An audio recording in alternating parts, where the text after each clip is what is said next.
Then we're, but you know.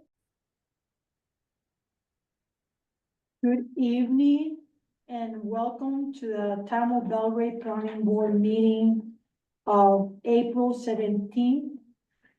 It is 2025 and it is 6:04. With that, we call the meeting to order and we're gonna have a roll call. Tonight at the meeting, we have Mr.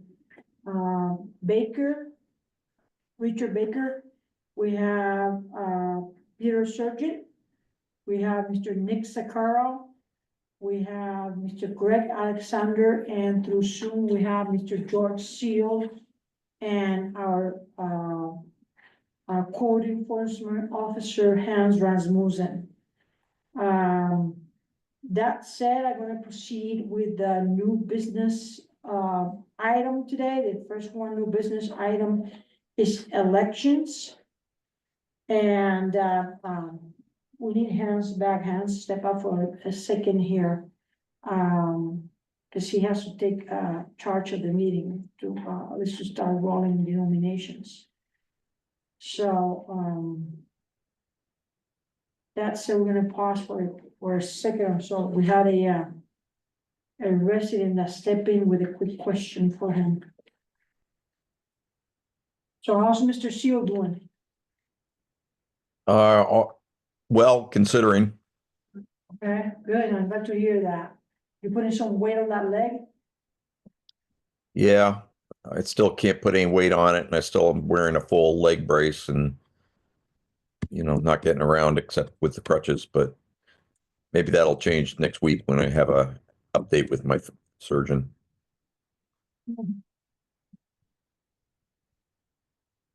We miss you here. Yeah,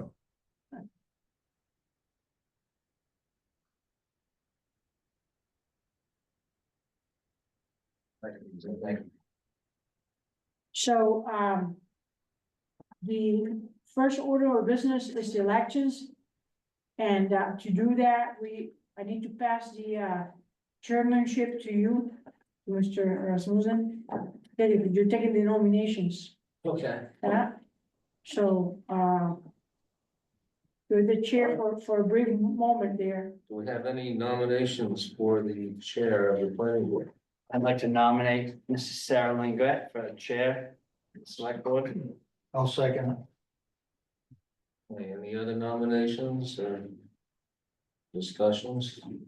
Actually, Sarah? I'm not sure I can second it. Well, now, We got a full crowd today. Oh, George So is as an here. alternate, I can't. yeah, but I don't think George can vote for the Zoom, can he? Sure. Yeah, Okay, I'll second. Okay, Sarah, you accept? I do accept, sure. Thank you. Okay. So we're gonna vote, we have to vote, so. Okay, you accept the nomination, so we'll vote. Craig? Yes. Nick? Yes. Yes. George, any opinion? yes, Okay, yes. okay, All right, so unanimous acceptance of your acceptance. thank you, I really appreciate it, it's really an honor to serve this board and to have support from all of you, thank you so very much. So now I will open nominations for vice chair. I nominate George. Yeah. Oh, I can't do anything. No. I can nominate George. Yeah, go ahead. So we got a nomination, we need a second. I'll second that. All right, so we got a motion and a second. Mr. Seal, you accept the nomination? Yes, All right. So with that, any other discussion? No? So we're gonna vote, Mr. Alexander, Yes. Mr. Sakara. Yes. Me, Sarah Longet is a yes. Mr. Sergeant Yes. and Mr. Seal. yes, All right, so it's 5 in favor, none opposed. Motion passed. We have a vice chair. So with that said, any words, Mr. Seal? I'm sorry. Hey, you want to say any words? Less is better. Okay, good. So we move we move to the next item in the agenda. We're gonna have a kind of a work session today. We're looking at checklist approvals and administrative reviews, multi-family unit application, existing and new one. So, let's start.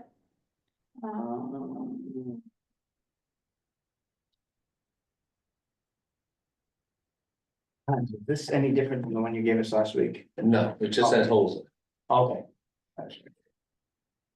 So, do we have the checklist here, Anson? So this is, the front here. This is what, Richard has gone through. There are some changes to, and a reordering of the checklist, but inside the application itself, starting on page 5. Everything in blue is a suggestion to be added. Okay, Anything you see in red is a suggestion to be removed. okay.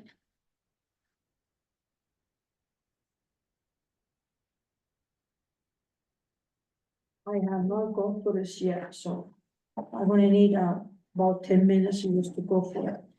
If you want, we can go page by page, Yeah. just discuss. That's a good idea. So, And basically, for the most part, what I did was go through the items that needed to be in the application, like maps that need to be there, maps or charts or something that weren't specific to the application, but were actually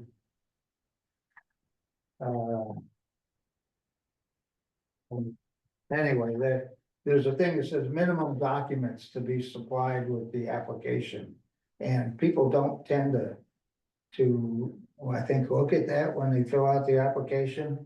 So I tried to take the things that are required and just add it to the application, say we need a copy of the tax map. And if you want, I can go through it, page by page. I will appreciate that, because you did a revision, sure, well, that makes a lot more sense. Yeah. Okay. The first thing is on page 5, I think, Alright. is what you'll find. Yeah, And where the note says must provide documentation of title, right, and interest with this application. And I put, copy of deed, sales agreement, lease, etc. To make it clear that we need a copy of it. Okay. What the documentation, a copy is good documentation.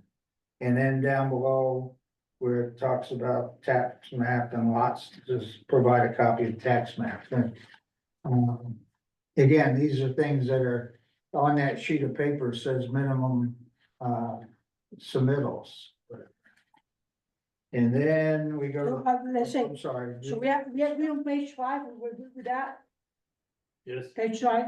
Yeah. Yeah, okay, so, Well, Rich, just real quick, Rich, what's the difference between where it says Belgrade tax map as opposed to provide copy of tax map? What the only difference is, says provide it versus Oh, okay. what is the, number, So we just throw provide in front of Belgrade tax map? Oh, okay. so Belgrade tax map is the number, the yes, number of the map and then the lot number, but not really provide a copy of the map. Right, okay, I get it. So we are good with Yeah. page 5. So we can say that that's approved. Yeah. Okay, sounds good. We move to the next page. the next one, and it's up to you guys, I'm thinking, it says provide a brief description of the development. And I'm wondering whether it's gonna be brief anyway. Should we encourage them to be as brief as possible or just,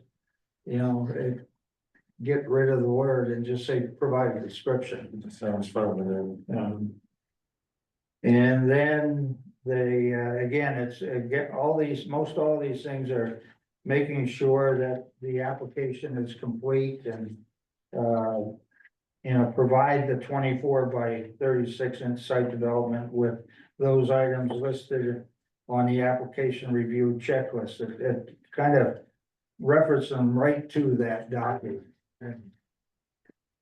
Yeah, no, Rich, No, excuse me, yes, Rich and Sarah, on that point, the I was wondering if it made any sense to add to that the requirement to submit a detailed drawing showing things like the parking, the roads, the drainage, which you, Rich, has suggested be done on page 14, and just have it in one place rather than divide it up. Page 14, maybe, so I get it twice here? Yeah, you added number 39, which. was- Yeah. Which is the full,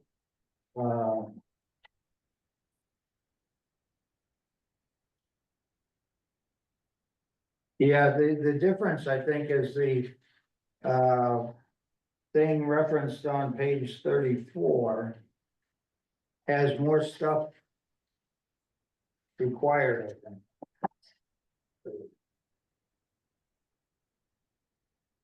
Yeah, and maybe we could combine them by, getting rid of this one or whatever, but oh, yeah, this one, it says including those items listed on the application review checklist. It includes a lot more than what the other one did. It's, all kinds of things listed in that, section on page 34. Yeah. I wasn't sure where that could best go, and so I thought maybe it made sense to, if our goal is to have essentially a third reminder to people in the application of the submissions they have to make, to have all the drawings listed in the same place. That's my only rationale. But Okay. I mean, it doesn't really matter that much, but Yeah. Well, I don't have any problem with just keeping, the first thing that talks about providing the 24 by 36 drawing. It says including those items listed on the application review checklist, page 34. So you wanna move that 39 to the note there, and Pardon me? so that number 39 you created, you wanna move that to this note? I would say, What is number 39? I'm sorry, Page 14. page 14. Page 14.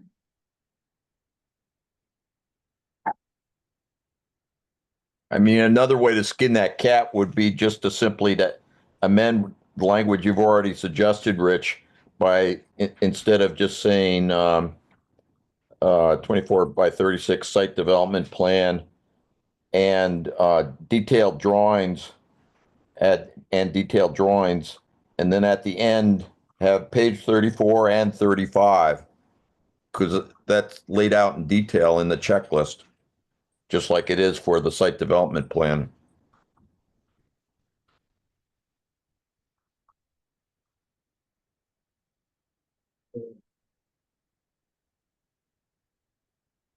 Or 35 would. You don't have yeah, it. 34 and 35 of the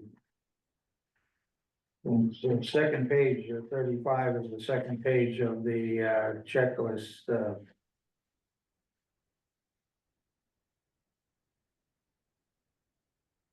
Right, and so there you have the detailed language that you put in question 39. Detailed to scale drawings showing location and construction specifications of drainage features, roads, sidewalks, access points, et cetera, et cetera, et cetera.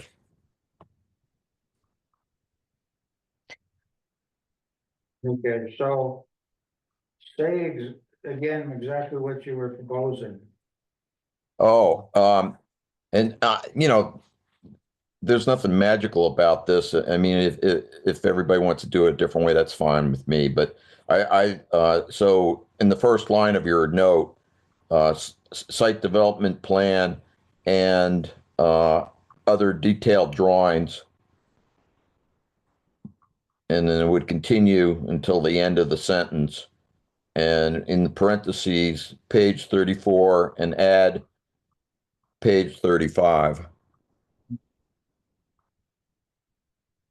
That way it would read, note, must provide a 24-inch by 36-inch site development plan and other detailed site drawings drawn to scale, including those items listed on the application review checklist attached, page 34 and page 35.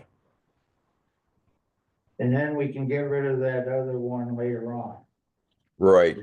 The other, one, so we only have one reference.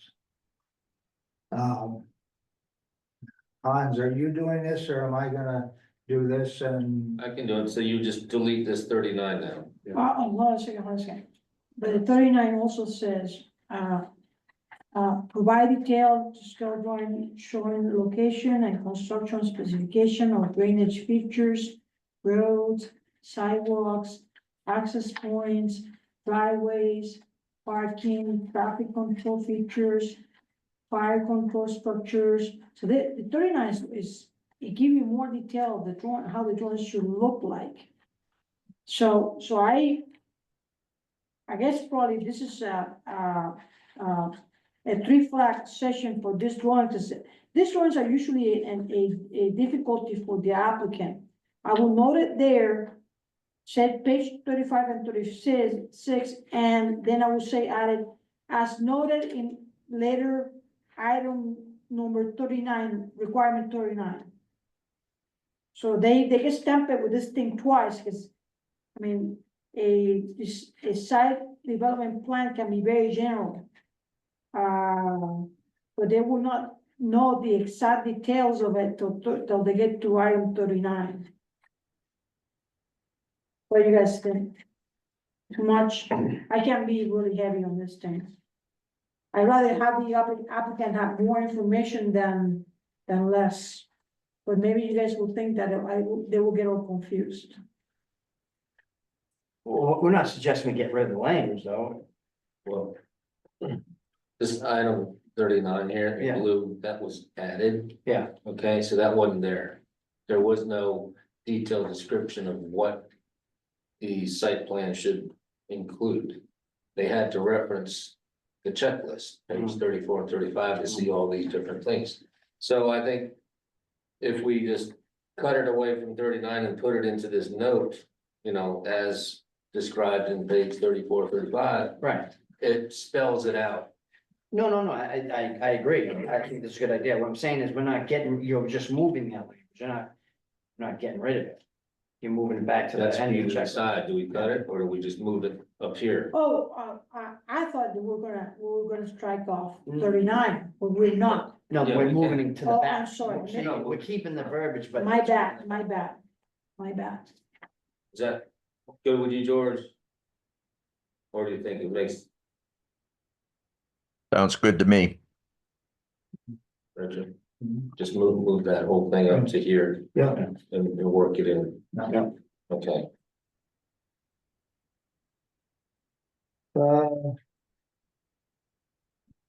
Moving on to page 7. Mhm. Number 20, I just questioned what the purpose is of us needing to know how much the project is gonna cost.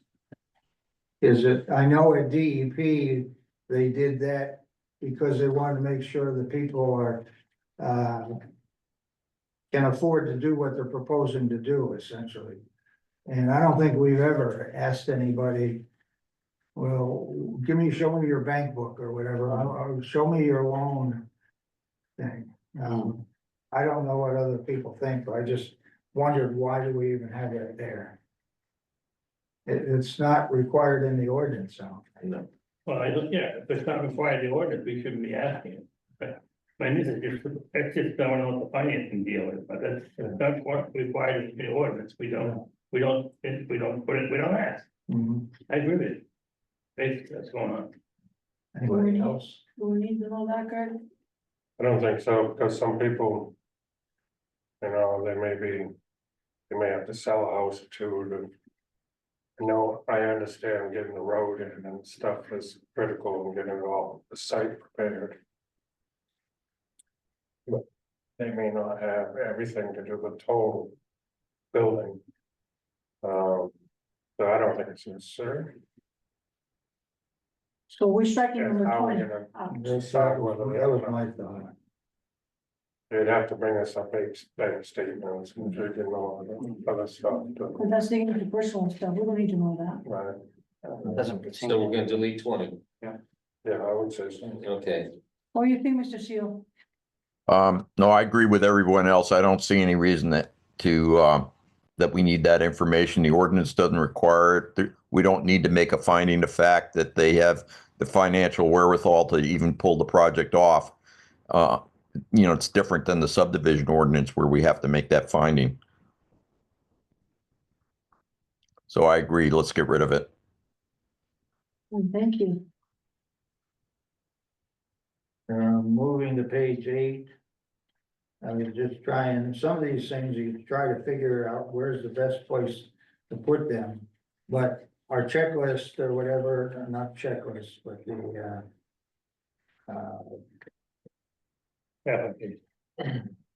the application or whatever, says provide a drinking water program map. And provide a copy of the main geological survey significant sand and gravel aquifer map. I imagine there might be some applications where this wouldn't really be an issue for something, but if the checklist says we should have it, I think we ought to put it, and if we don't need it, we can tell them, no, that was okay, we didn't need that, but. So this public drinking water map, I mean, we don't have public drinking water here in Belgrade. We got, technically Hammond Lumber is I can't remember. Yeah, it's 21, so public, the restaurants, but we don't have a map of that. I mean, so, DHS, I think, has a map. Do you know, George?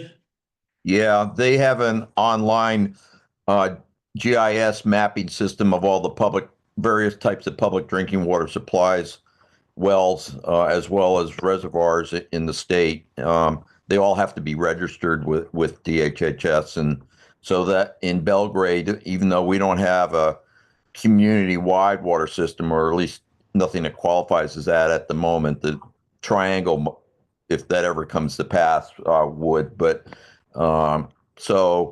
as Rich said, Hammond Lumber is a type of one class of community public drinking waters, not community, but public drinking water. Well, restaurants are another class. So the Sunset Grill, even Dave's Stores well is registered as a public drinking water supply well. They're considered transient. The school well is a public drinking water supply well, etc.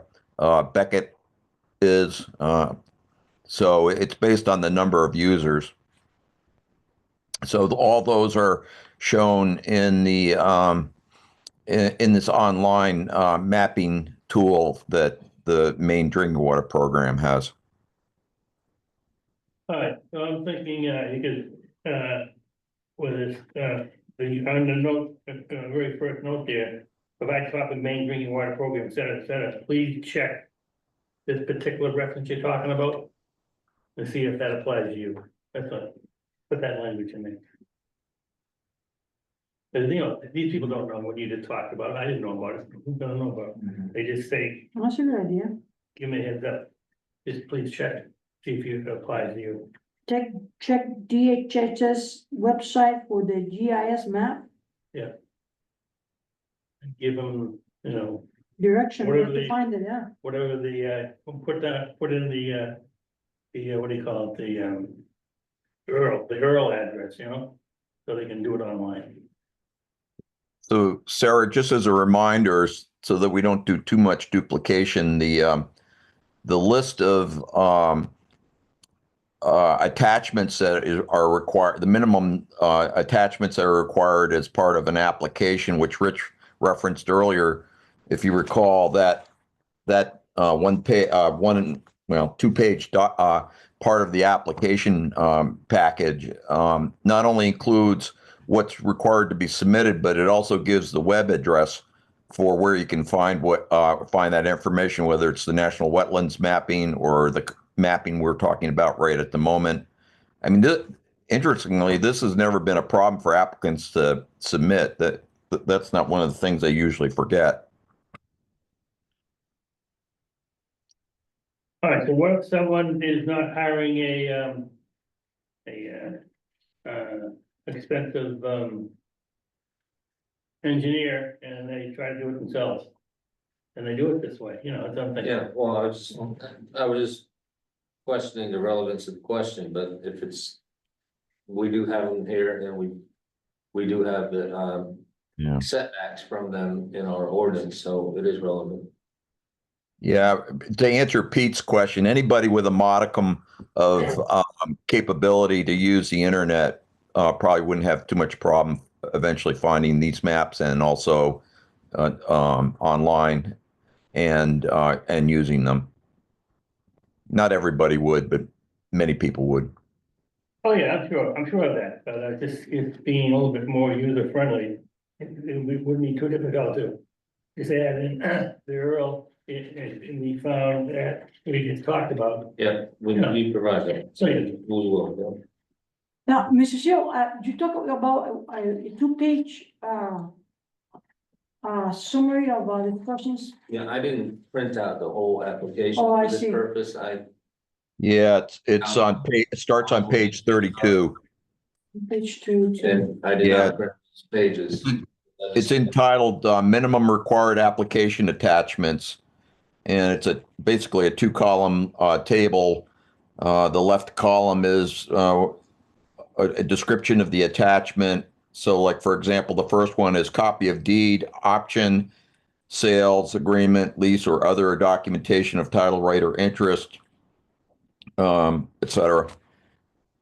All the things that Rich has already has put in another time into the actual application. So we increase the odds that people will see it and read it. Yeah, I think if people actually read everything, it's part of the application. We wouldn't be doing what we're doing, but they tend not to read the ordinance. And if it's not required in the application, you don't get it. One thing I was gonna ask Hans, and maybe you ought to wait, but how often do people submit 8 copies to you? As the ordinance said, do they do that regularly or not at all? The big commercial ones do, but most people just submit online and they email in one. Mhm. And then, You don't have a problem with making copies? no, and I kind of like it better because we get to review it. Mhm. You know, if they made 8 copies, then had to fix something, All they well, then they gotta copies. throw those away and start again. So we can review it, make sure, the cursory information's all there and it's correct. Interesting. And then, Okay. So, Back to what you were. so we wanna be adding the website in this note here. Just for, even when it's a duplication, just for, the public, to facilitate information to the public. Because they don't do this every day. So are we good with that? Maybe a double stamping of the information, but I guess in general, we are agreeing that it's better to give them more information than less information. It's just, the problem comes when these things have to be reviewed again. If that website changed, we have to change it where Mr. Seal said, and also down here. So it's multiple places to change. But I guess we're willing to take that risk. Yeah. Thank you. So do we have a website for the main geological survey?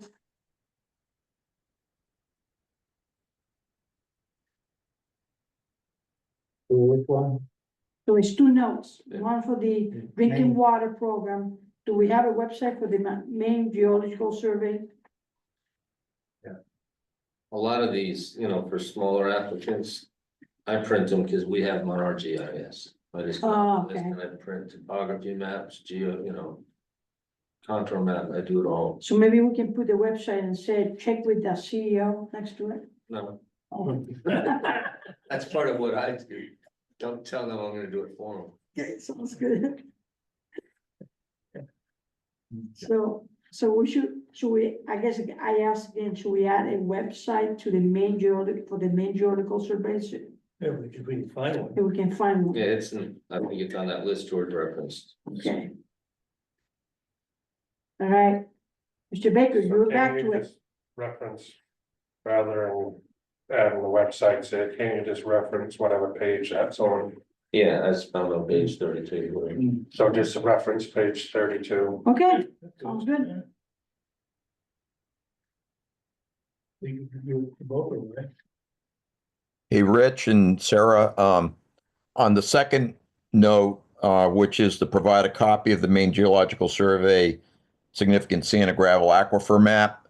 There's already something in the application and, another note that asks them to provide that on page 19.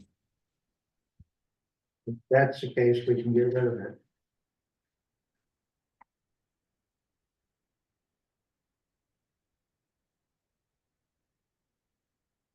And page 19 is part of the line of questions that have to do with whether they're located on a sand and gravel aquifer, if they're storing petroleum or hazardous materials, and whether or not they're within close proximity to private or public drinking water supply wells. And then on the sort of the note is right above question number 53.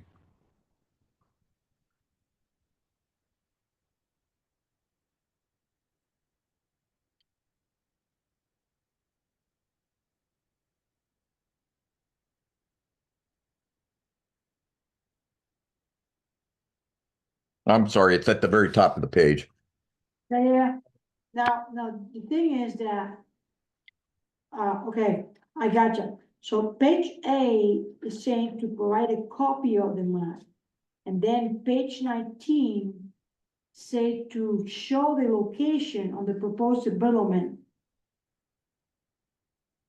on the map or use on the map. So you have to have the map already to mark the location. Yeah, I mean, it's duplication. And on page 19, it's located where it's most relevant to the questions that are being asked in the application. So, what you're saying is we should move the note down to page 19 or versus leaving it where it is. Yeah, I mean, they basically say the same thing. I think you can just delete the one on page 8.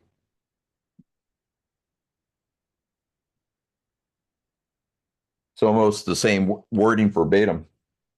Yeah, I think I'm missing the wording that you're talking about. You said something at the very top of page 19. Top of page 19, yes, it said, no, show the location of the proposed development or use on the main geographical survey significant sand. I don't have that on mine. Oh, So but yeah, I agree. If it says that, we can just delete it. yeah, I thought you were, in your thought process, you wanted at the beginning, at item 23 of the application, you were trying to Right here. have them be ready for that, That's prior. that question 52.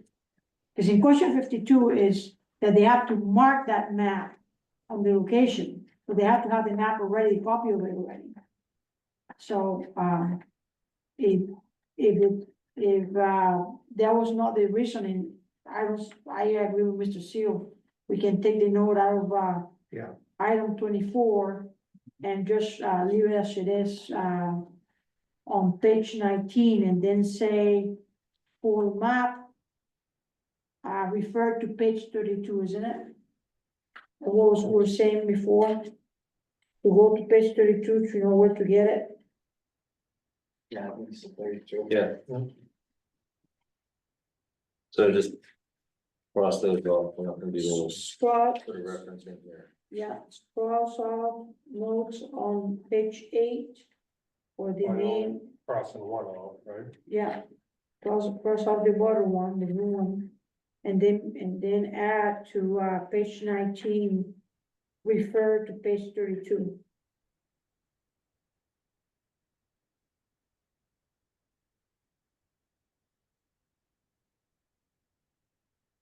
We'll have to be careful when we do this, as we go through and add things or change things. Page 32 may end up being page 31, so we'll have to double check that. Yeah, I'll make sure it's right. For websites. Right, Right. Number 25. I Do we- think Hans either decided he didn't want to put my change in or missed it. Page what? Number Page 9, 5, yeah. page 8, or Nine. actually, yeah, it's still page 8. no, What federal? Federal, I had suggested we put what federal, state, or local government permits are required. Well, go down to the bottom, next page, page 9. Belgrade permits, so we're gonna get that out. Okay, is that it? that would be fine. That's I it, think. okay. Yeah. Rich, Okay. did you say that the question would be, 25 would be amended to, you're suggesting it amended so that it includes and, town government permits as well? Local, Yeah, because we wanna know that, I figured. We're asking if there are any federal or state ones, what are the local ones that are required? so you Yeah. wanna say what federal, comma, state, comma, or local government permits, Yeah, okay.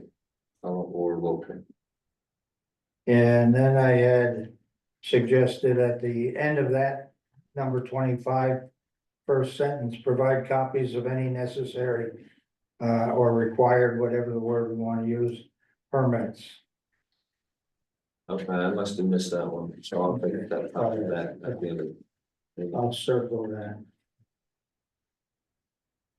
Yeah, I think that's a really good addition because we've certainly have had applications before where they haven't applied for they required a shoreline zoning permit and they hadn't applied for it.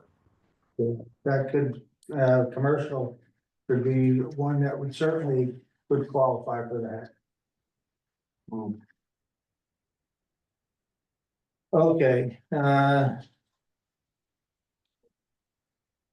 and Hans has put in my suggestion about town permits, yes or no? If yes, permit type.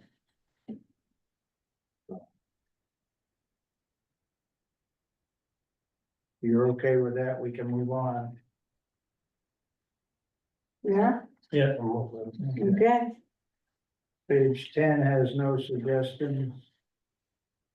Nor 11. Let's see.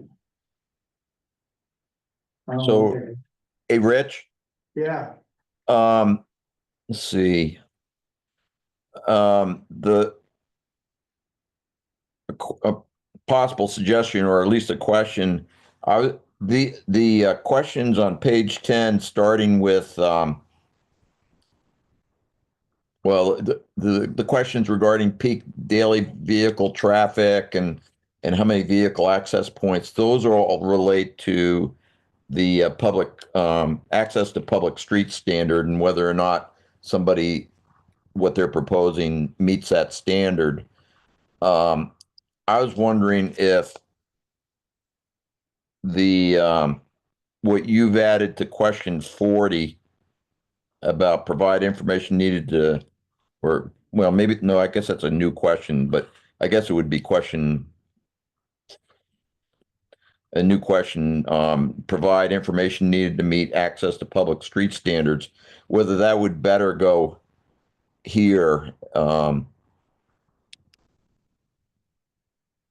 or maybe add a note that,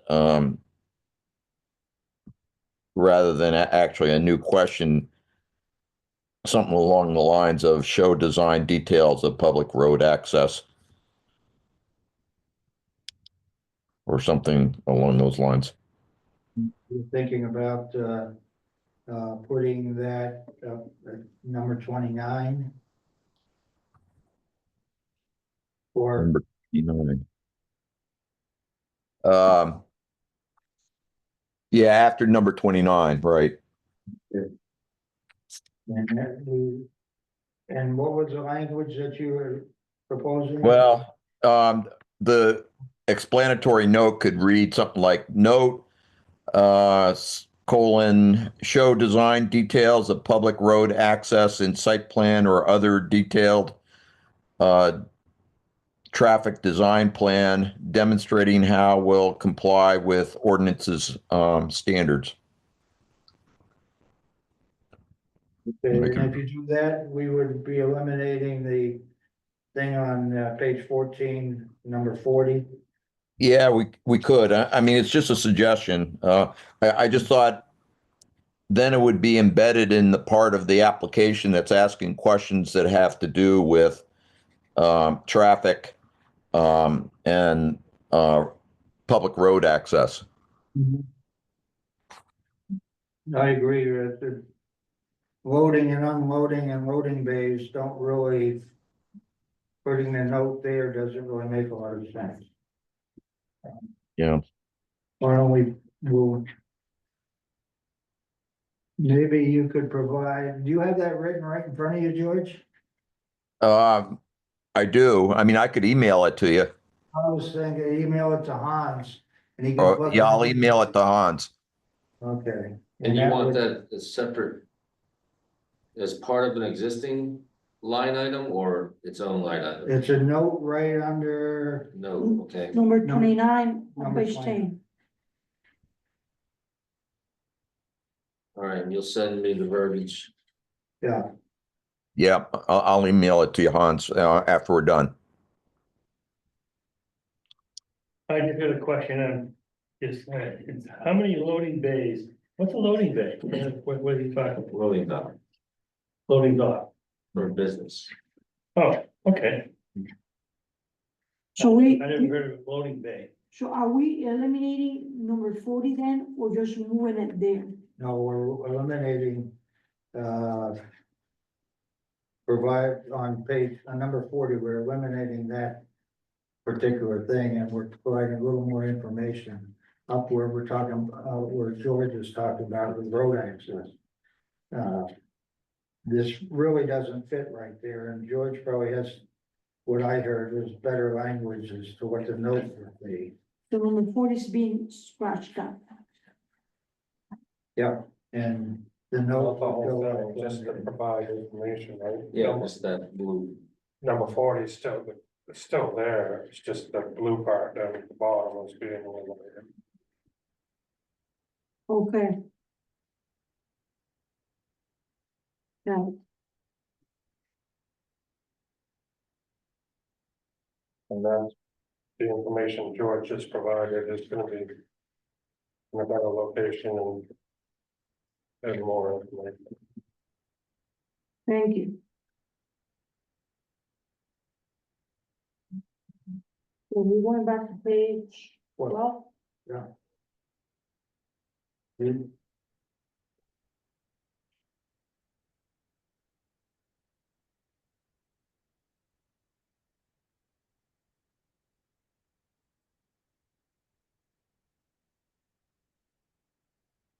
This same deal where it says, it's required on 34, or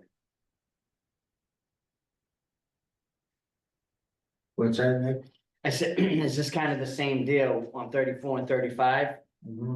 Asking to provide the map, or if you go back on page 34, 38, it asks for the map, topographic map showing location and also the wetland inventory map.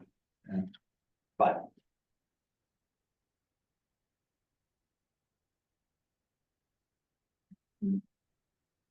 The reason I added the language I did on 34 was it references the National Wetland Inventory map.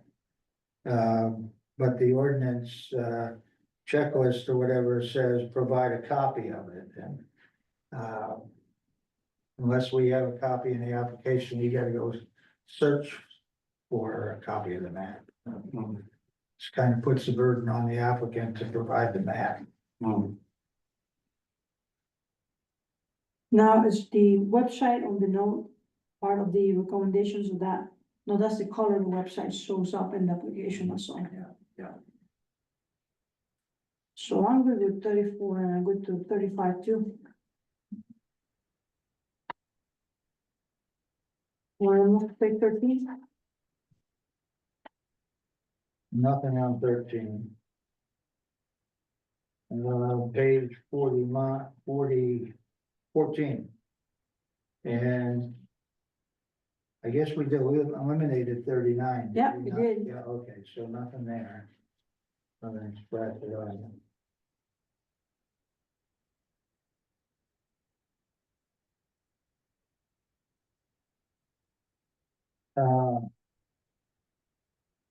Page 15, provide to scale likeness of proposed signs. And that, What happened to page 14, provide information you need to look at, oh, we eliminated that earlier, if we did, yeah. okay. And the reason I put that in there is specific language in the ordinance. Okay. What's that, number 45? Yeah, 45, yeah. That's in the ordinance. Yeah. Sorry, yeah. I changed your verbiage from profile, because, and then you had face on, just to a likeness of the, Okay. so when you're looking at it. Yeah. Profile sideways, Mhm. we didn't need to get confused. Okay, so we're good with page 14, 15. We're good with that, good. Next page. page 16. It said will oil, petroleum, or propane. I guess oil, I saw oil and propane as being, oil and petroleum, one and the same. And so I put oil, other petroleum products, or propane, or antifreeze. Again, it came from the ordinance of talking about antifreeze storage, so I plugged that back in there too.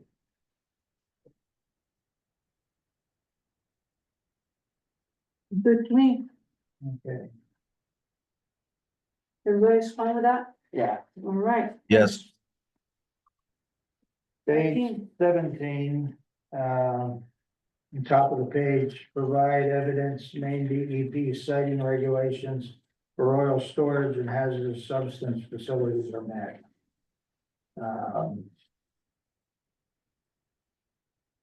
Again, that would have come out of the ordinance. I didn't create any new rules in doing this. I just pulled the language that's already there to make sure that the applicant knows that these requirements are needed. So, Rich, Yeah. that is also already provided for on page 19. It's the second note on that page, right above question 53.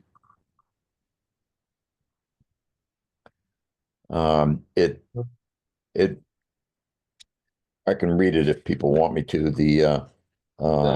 But the applicable part is the last bunch of sentences, which read: the application must include written documentation from the Maine Department of Environmental Protection that the development or use will comply with agency regulations, chapter 692 and 700, in the form of a variance from those rules or a letter indicating the prohibitions on location over aquifers or near public and private drinking water supplies do not apply.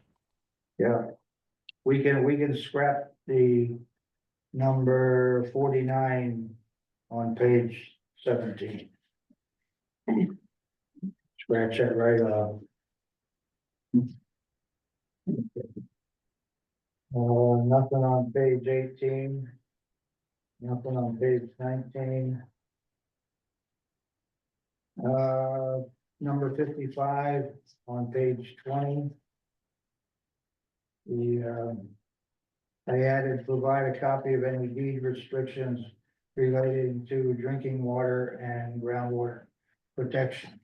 So if there are something, they need to provide a copy. If there are none, then they're, oh, it does say relating to, I guess we want to know if there are any deed restrictions.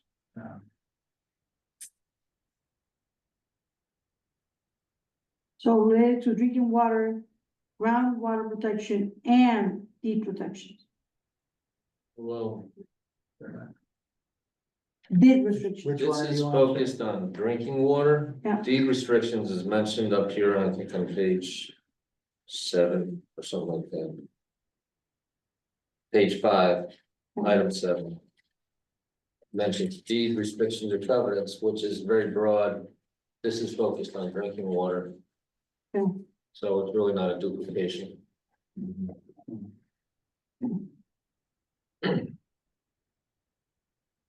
So we're gonna keep that note there. What about the now note on 56? Provide a copy of the erosion control plan. I think that's important. If it's not included in the 24 by 36. And I guess I would go back to that and see whether, to make sure it's something we want to put in there is to,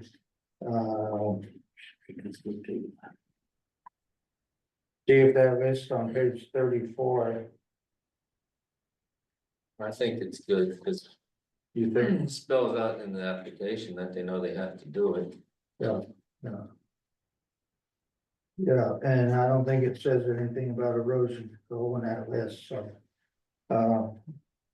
I suggest we leave it there. All right. Are we good with page 20? Yes, The last one's page 34.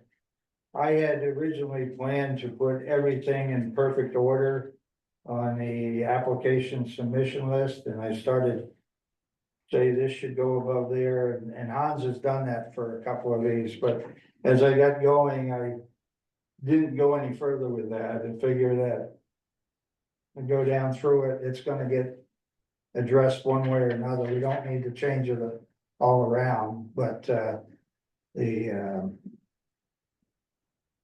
what you've done here is fine. Yeah, it's just, I think it flows better. If it goes, if the applicant did want to check this list, Yeah. if it went in order with the application. Yeah. So then. And it's not hard to change around, if we want to change it in the future, we can. So that was my list of suggestions. I think, So we're gonna change the date in the bottom too, from June 17th to, we're already in April 2025. how many hours you put in? This is not work. Nah, not a whole lot, a couple hours. That's it?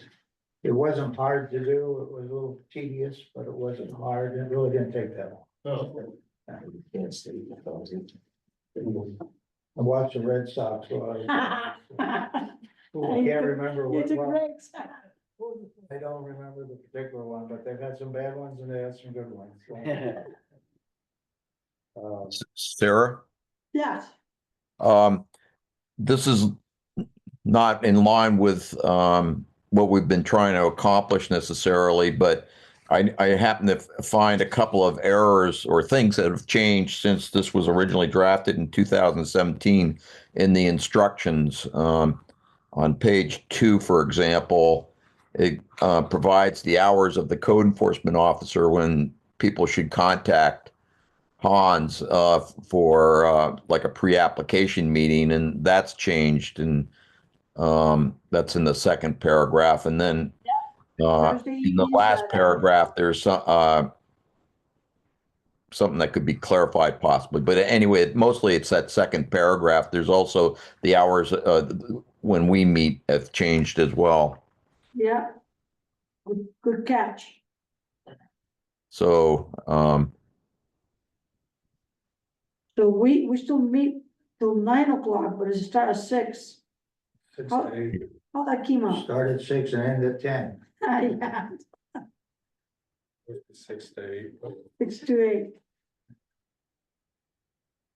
which is a much better time. Than 7 to 9, so. So the hours of the code enforcement officers gonna change? yeah, in fact, maybe you want to just eliminate that one sentence that reads, the code enforcement officer is available Thursday evenings at the town office from 5 to 7 PM. And just Yeah. eliminate that, and just so that, I mean, people can call the town office and call Hans to find out when he's available to meet. Yep. And then at the second last line where it says that planning board meets Thursday, the first and third Thursday of the month from 7 to 9 PM. Maybe we just say at 6 PM, and doesn't matter when we end. Yeah, I don't think that makes any difference. Certainly, starting at 6 and when we end, we end. Right. Yeah. I mean, it could be 7 PM if we're lucky. Mhm. I mean, today will be, Not tonight. Imagine when one of our meetings go until 7 and somebody shows up at 8. I said, what is it?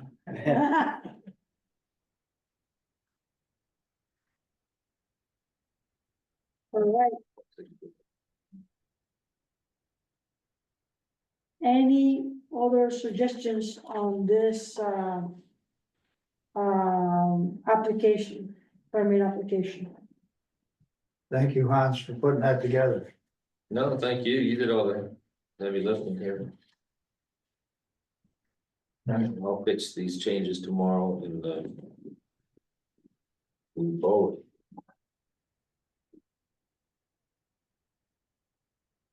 So, that covers the administrative review, Hans.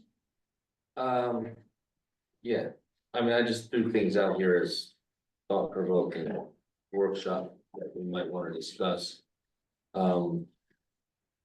want to move past the workshop, the multifamily unit application, that this is about. Is the actual application, when do we use it? Do we have one? We don't have a multifamily, so we just use the regular building permit. Application for permit. I recall seeing one when we were working on the ordinance. I don't know if I have a copy of it or not, but I vaguely recall seeing one. It was pretty vague in general. And old. Yeah. So is this application something we wanna create anew? I'm not as familiar with that ordinance as maybe the other members of the board are. I have no say to it. I mean, the reason our existing building permit application that we use. Asks pertinent questions, lot size. If it's in shoreline zone. How much is cleared, not that that's relevant to multifamily, outside of shoreline zone, but. Would that be affected by LD 2003? No, it's our own parameters, and for like. Multifamily unit application is 3 or more. And. There's a couple situations in town right now that. There's an old farmhouse that had 3 apartments in it. Okay. So that would, The new owners. Come and say, hey. What do we need to do here? Because they're renovating it. what permits do we need? So first thing I do is make them upgrade the septic to be compliant with a 3-bedroom or a 3-apartment farmhouse. So septic is compliant. They're not renting them until I told them we have to get this cleared. So it's a 10-acre parcel. They've got the land. Yeah. Now they've got the septic, they've got a well. So what do you want? What should we ask of them? Is it existing already? How long has it been existing? It was existing, but it was never permitted. It was just someone did it. How long ago? It's an old farm. I mean, I don't know when they did So it. I don't know what to say we have in it. Yeah, that's what I figured. I bring it to compliance and then we tell them just go ahead. Well, we don't have any say in it. If it's been there for that long, then what say do we have? Well, that's the thing is violation is a violation. You know, Well, not having a it permit. has a point where it's grandfathered, and a violation can only go back so far. How far back can it go? Well, that's not mentioned in our ordinance. Yeah, So, Well, I would just remind everybody that the ordinance that we've replaced was adopted in 1973. So there's been a multi-family dwelling unit ordinance in Belgrade for a long, long time.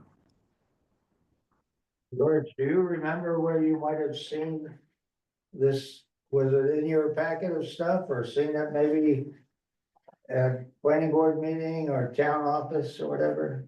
The application? Yeah, the one you said you think you saw. Yeah, no, it was when we were meeting with KV Cog Huh. and working on the current ordinance. In lieu of, if we don't find one, do you think that building permit is anywhere near adequate for a building permit application? For what you're dealing with? yeah, because it's a generic application. You know, it does reference a lot of shoreline zone things, but when we talk about shoreline zone, we pull out that ordinance. So if we're talking about a triplex or, you know, a multifamily dwelling unit, well, we're gonna pull out that ordinance and reference that. And all those standards will apply. So we're already asking the total lot size and which is the most pertinent thing. And then, of course, the septic capacity is on that application. So I hate to do this, but I'm going to complicate things by an order of magnitude. And we've talked about this before. We talked about it when we were revising the ordinance, the multifamily dwelling unit ordinance. The multi-dwelling unit housing can trigger the subdivision ordinance as well. It can fall under the definition of the state definition of a subdivision.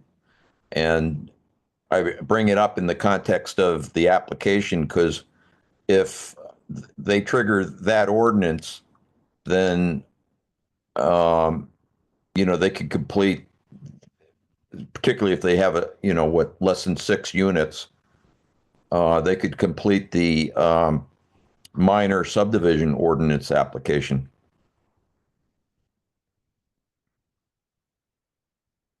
how does just so we know, how does a multi-unit trigger a subdivision? Well, each unit is considered comparable to a lot, if you will, under the state definition in state law. Yeah, you can. Same with a commercial, like mini mall. Each unit's considered an individual entity unto its own. At least that's the way the state law is written, and has been for a long time. Do we have a copy of that section of state law, that statute? So you'd want them to go to subdivision as well as. So this is 2 ordinances, 2 applications. Well, I think we should work towards only having one application rather than putting people through two hoops. And, you know, I brought this up before and it got no traction with the board, but I actually had advocated, you may recall, for doing away with the multifamily dwelling unit ordinance and taking the guts of it and putting it in the subdivision ordinance, but that didn't go anywhere to avoid this very problem. Do you have the statute number where that, the state law, blankets this situation? What it sounds is like the state law breaches our multiple, family unit, ordinance. It bridge it over to the, minor subdivision. What statute is that, Mr. Seal? It's Title 30A. We actually were given a copy of those definitions. If you give me a minute, I'll see if I can find it and read it to you. When KV Cog helped us develop that the subdivision ordinance, they gave us those definitions because we referenced the definitions of the state. We incorporated the state definitions by reference in the ordinance. Let me find it.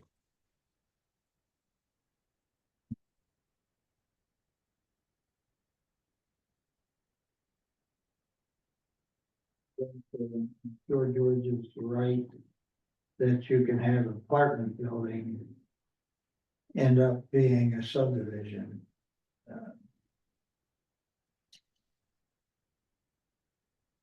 That's interesting how the state statute reached that up. Because the ordinance are separate, the subdivision and the multi-dwelling. And then in order to trigger, to have one trigger the other one, is because the state law kind of created a bridge. So that's very interesting. It's very nerdy, but it's interesting. The reason I can't find it quickly, but the reason we did that was because the legislature changes the subdivision definition as often as I change my socks, depending on what special interest group got to them last. George, so what was your suggestion to try to remediate this? Remediate? He was gonna pass these two separate ordinances, that's kind of I can see how the getting got track in the previous planning board. So we have two separate ordinances, okay? So he was gonna pack the multi-dwelling into the sub-ordinance. So it was, instead of having to deal with the bridge.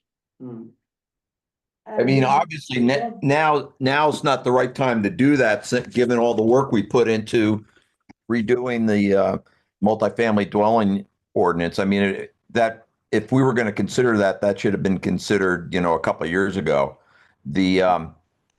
At this point, I think our goal should be to minimize the amount of rework on the part of any applicant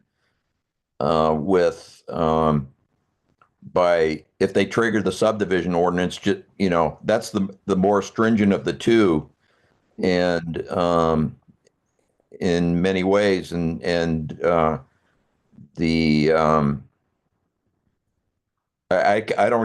lost track of where we are with a revised subdivision application, but that's conforms with the ordinance that we adopted a couple of years ago, but handle it in the application so that we minimize the amount of paperwork people will have to file. So you said it's title 38? 30-A. Oh, 30 dash, okay, there we go, sorry. 38 is title waters. Yeah, I know. So what is navigation of waters? Yeah, you have a certificate for that one. You're harbor master, are you? So it's 30A, municipalities and counties. And, that will be. Hmm.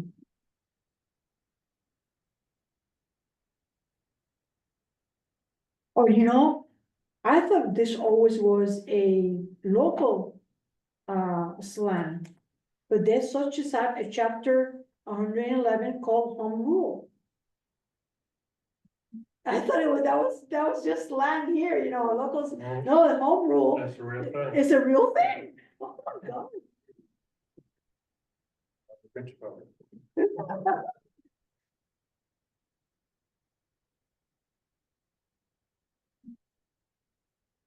Maybe not for long.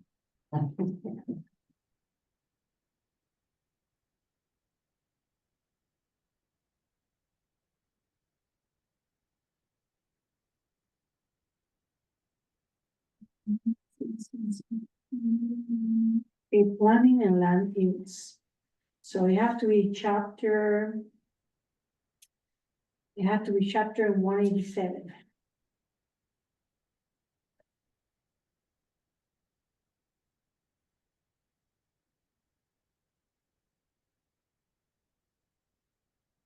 This doesn't have to do anything with affordable housing, is it, Mr. Seal? This, well, Development of districts. I mean, of course, not federal housing, but we redid the multifamily dwelling unit ordinance in response to the state housing law that was passed in, I don't know, 2020 or whatever. So basically, we're just looking at the application for multi-dwelling. So can't we just add a check line? Is this a multi-dwelling? And if it says yes, does it kick into the subdivision ordinance or Yeah, somehow word it like that? So if this is a multi-dwelling, make sure somehow or another they're aware that it might kick it into a subdivision ordinance. And in a basic building permit application and be done with it. Yeah, that something along those lines was my thought, Craig.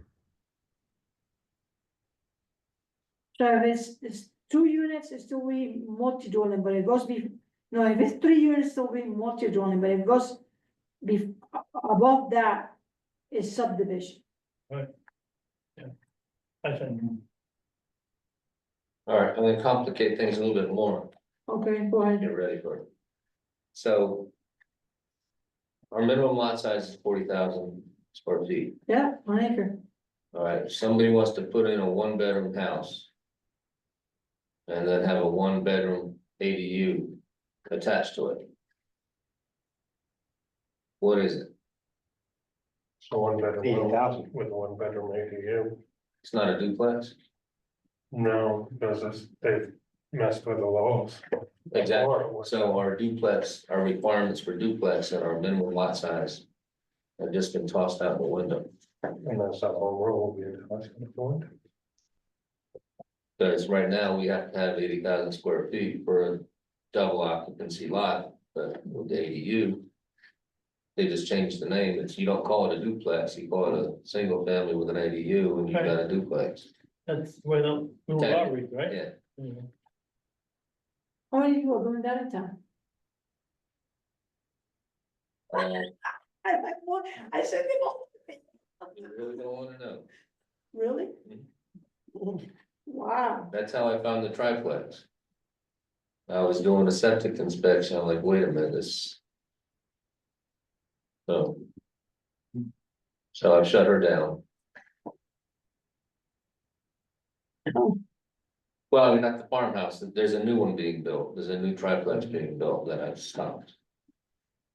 So they're gonna make it a. House with an ADU, They're gonna do that now. and they're gonna increase the septic design to meet the requirements for. A 2-bedroom house with a 1-bedroom ADU in the basement. As long as that's not shoreline, so I think I'm good. So they were trying to do. 3 layers, like mass, yeah, 1 bedroom, 1 bedroom, 1 bedroom. yeah.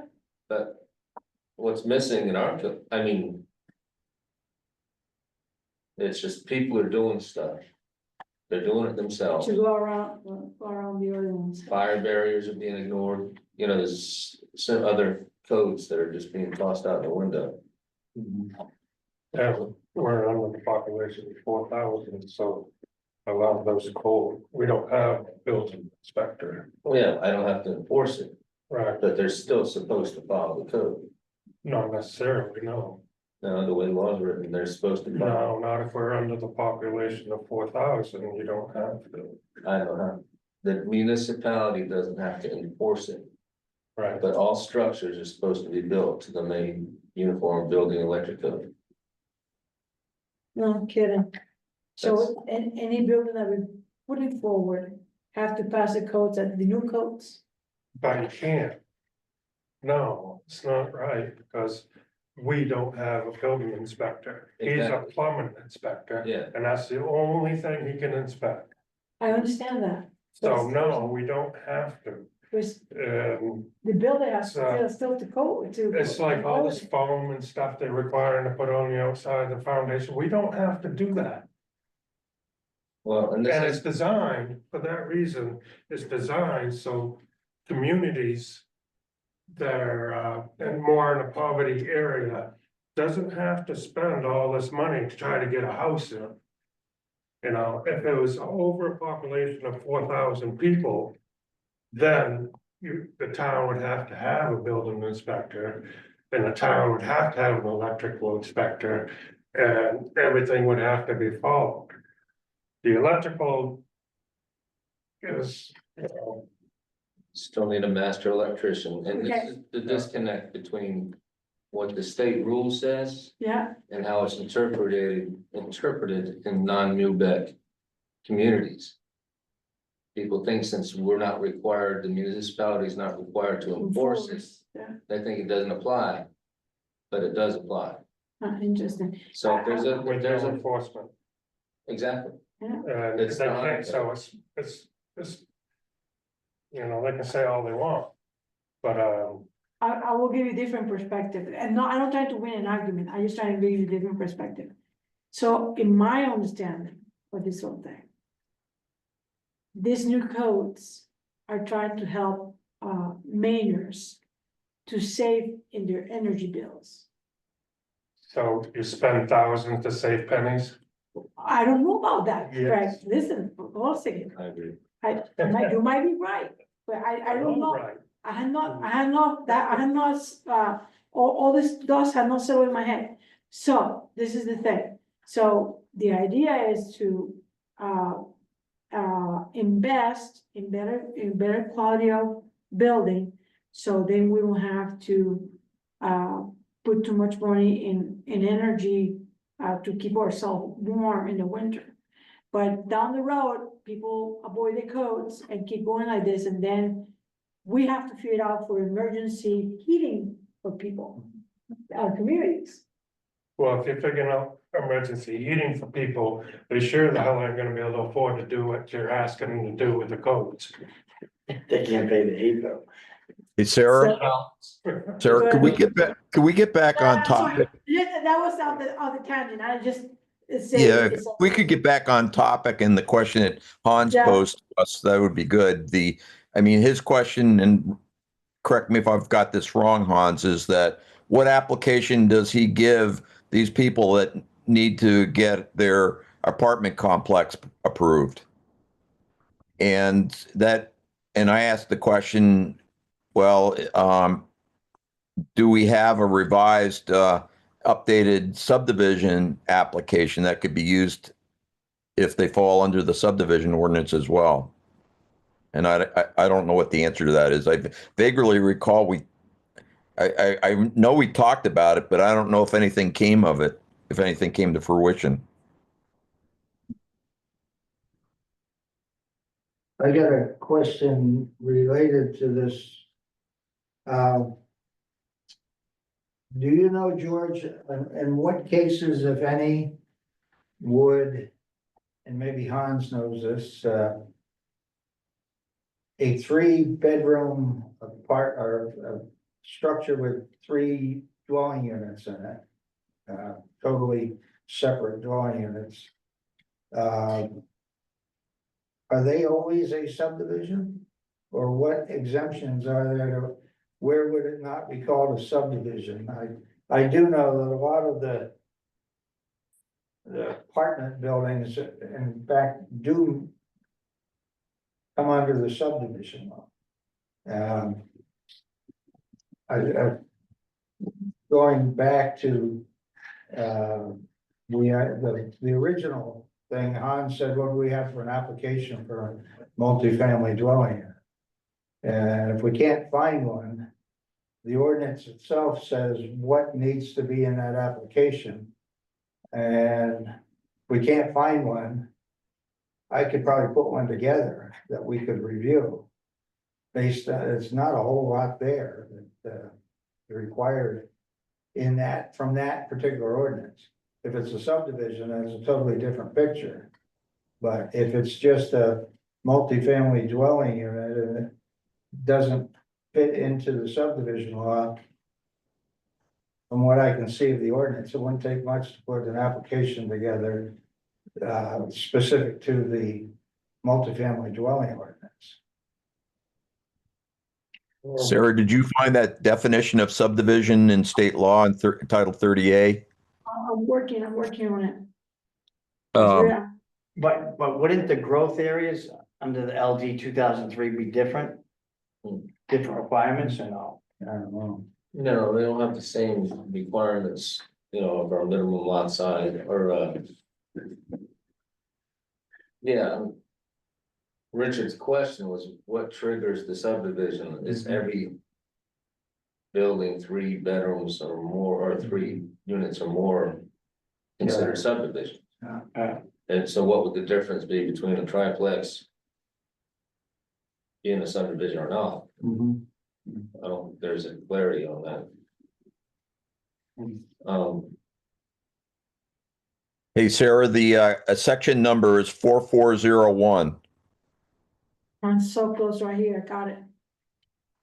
So we want subdivision definitions, what we want, huh? Yeah, the definition of subdivision. I got it right here.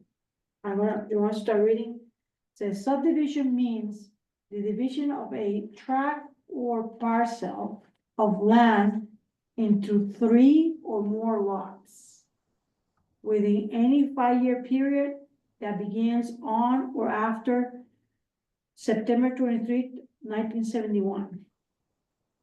This definition applies whether the division is accompanied by sale, lease, development, buildings, or otherwise. The term subdivision also includes the division of a new structure or structures on a tract or parcel of land into 3 or more dwellings. So the multi-dwelling only applies to 2. Once it's 3, it's subdivision. But the multifamily is 3. That's right. I was just reading the definition of a multi-unit housing shall mean structure or structures located on a single lot, which structures are designed or used to house 3 or more families. So the multifamily isn't just 2, it's 3. So 3 or more families. That's the point there. This talk about 3 or more dwelling units. So they have more, no, they're including 3 or more. 3 or more. 3 or more dwelling units, so it's talking about structures. We're talking about families. It's in by sale or lease, so it is subdivision. So So that brings me back to what I suggested earlier, maybe,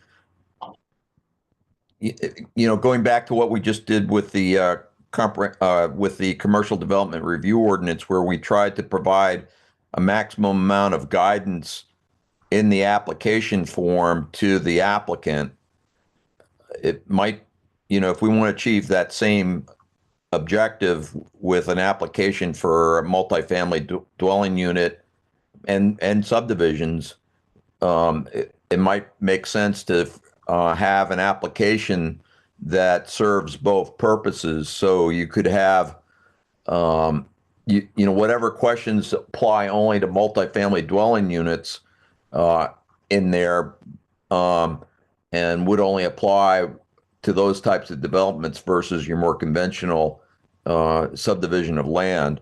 And you could have two, one for minor subdivisions and essentially minor multifamily dwelling units of 3, to, would we come up with an upper limit? Was that 8, or I can't remember now? Yeah, no one need. Yeah, and then a major subdivision and multifamily dwelling development would be more than 8.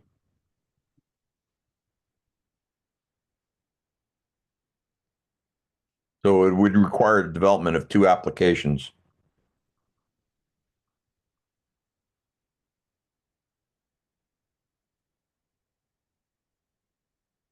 But then, we would be forthright with applicants on what's required of them, and they wouldn't have to, be feeling like they're poking around in the dark.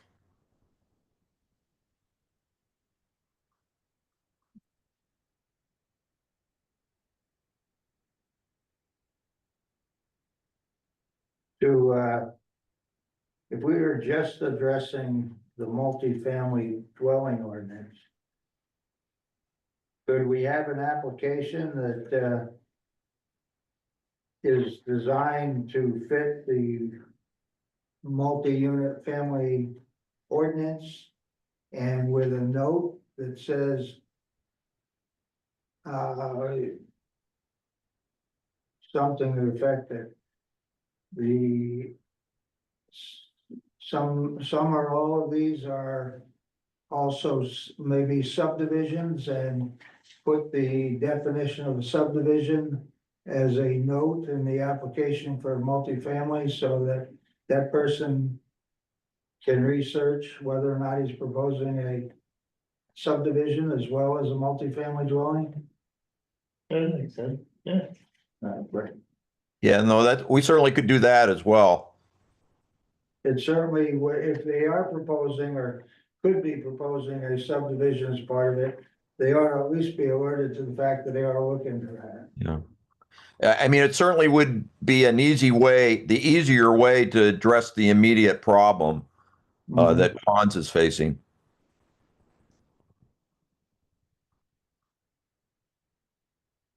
So the other thing to consider is with the multifamily dwelling unit ordinance we got, the minimum lot size is 40,000 square feet plus 20,000 per bedroom.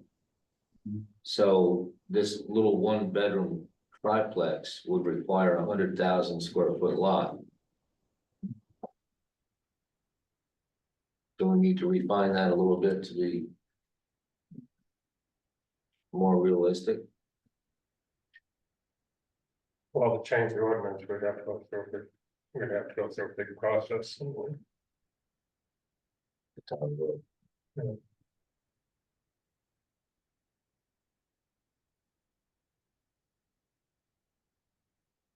The subdivision,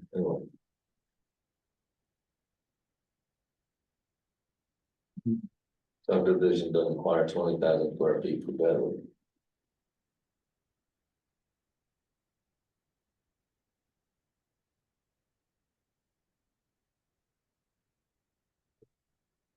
Requires 40,000 per house, Which would be 5 bedrooms. 55 bedrooms. There are already, So there's no it should be more quality units, there. shouldn't be more units and bedrooms, It's the sizing of the septic is by the bedroom. right? So this whole definition of subdivision is very extent in here. It has items all the way from A to J on different provisions. So I don't know, it's worth it just to take a time and individually, we can go home and soak on all this information and make, our own sketches about it. But just from the surface, I will agree with what Mr. Seal's saying, I will want to check into it. And go for that, it just almost feels. If we don't read the whole thing and try to put it in perspective altogether, it almost feels like we're doing a patch. To me, I don't know, because you guys know more than I do in this whole thing. And then, so I'm not sure if I'm missing something in this whole thing. The way I'm trying to picture it is that we have two separate ordinances. And this new description of the subdivision kind of create a bridge between the two of them. But, and that might be okay to live with that, but I'm not sure if, to just demolish one ordinance and just create a provision for the subordinate that eliminate the first one is what we should do, or if our community needs will be better standing the grounds with what we have now. The two separate ordinances and then the bridge, I'm not sure. Well, we need two separate ordinances, because you can have two units. Which one can be considered an ADU now, but. You never know when that may be changed. So, Now this have worked for Belgrade for the longest time, that multi-family dwelling, ordinance. Have been there for the longest time, had never been a problem. right, So I but we won't, still need to keep it, is what I'm saying. sure, I don't Yeah. disagree with that. Just get rid of it, put it into subdivision. Because. There's multi-dwelling units that won't kick it into. Subdivision. Now, going back to this whole thing, that place that you're looking at was built before 1970. Oh, yeah, So then this definition don't apply. This definition started in 1971. On the subordinates. I don't know when they subdivided, his farmhouse has been there probably 100 years, but when they actually did the division, who knows? So, like I said, they got the acreage to be compliant, and now they got septic to be compliant. I guess we just let them go, right? Have a good day. Almost always good, but. Don't see where to do anything else. So, but. Why don't we just take the building permit, if he wants to create a. Application for a multi-dwelling unit. And just have it a note or whatever. 3 or more units is gonna kick it into a subdivision ordinance. So they know right there when they get their application. Yeah, because the multifamily dwelling unit ordinance is like 5 pages long. It certainly ought to be fairly easy to put an application together to kind of deal with your issue right now.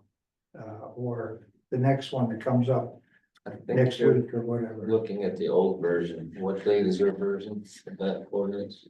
This version here is 1978. It's been revised. It's more than 5 pages now.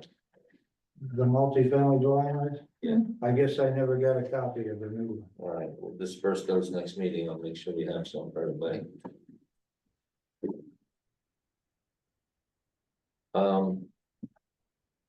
So we're gonna. You can move forward on that. I'll give you a copy before you leave. I got one. Okay, yeah, that would be So you helpful. can have them start to work from. So mine's 1978 to, oh, Okay. wait a minute, includes changes. In 2024, so mine's good. Yeah, that's the ADU. version. Oh, okay. Right, All right, so, this, printout, okay. This is a request for proposal at the Center for All Seasons. They're just putting in a path. There's no expansion of the building, it's just where the kids are wandering back to the docks and stuff, they wanna put in. It's twofold, erosion control, like make a berm, but also make it a path on top. It'll have a culvert running through it. Is this something that needs to come to the planning board? Or where does this fall? Well, they're in the Sure. shoreline. It's all in shoreline zone. And they're removing trees, right? But the first thing I saw was a gravel base of 8 feet wide, and Yeah. you can't. Well, no, that's gonna change. Is the question geared to the Center for All Seasons? Yeah, Okay, I was thinking of the health center.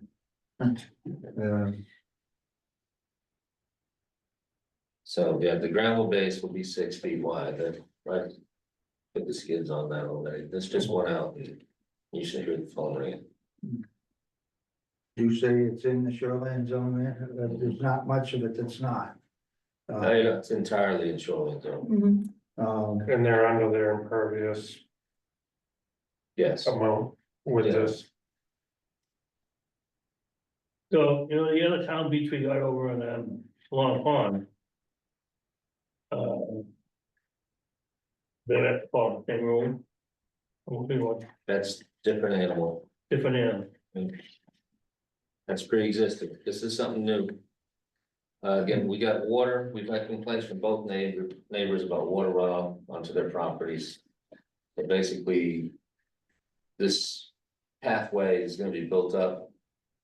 So it'll funnel water to some culverts, which will then be directed. Not onto neighboring properties, Not going on. but they'll have, you know, a little catch basin with rocks and Yeah. it'll disperse the water to a centralized place.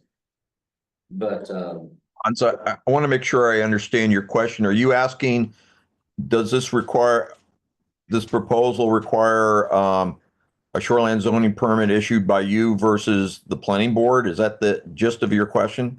yeah, the whole thing, is this a planning board feature or Well, it's considered a structure.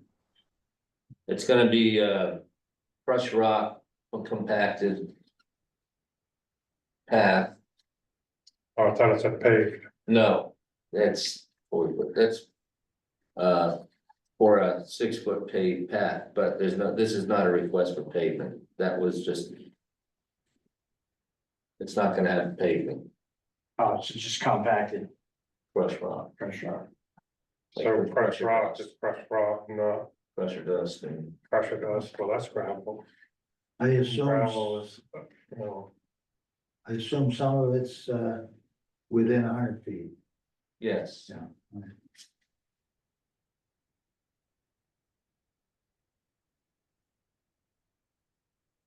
so what's it say in our ordinance as far as, cause it says a meandering path. Mhm.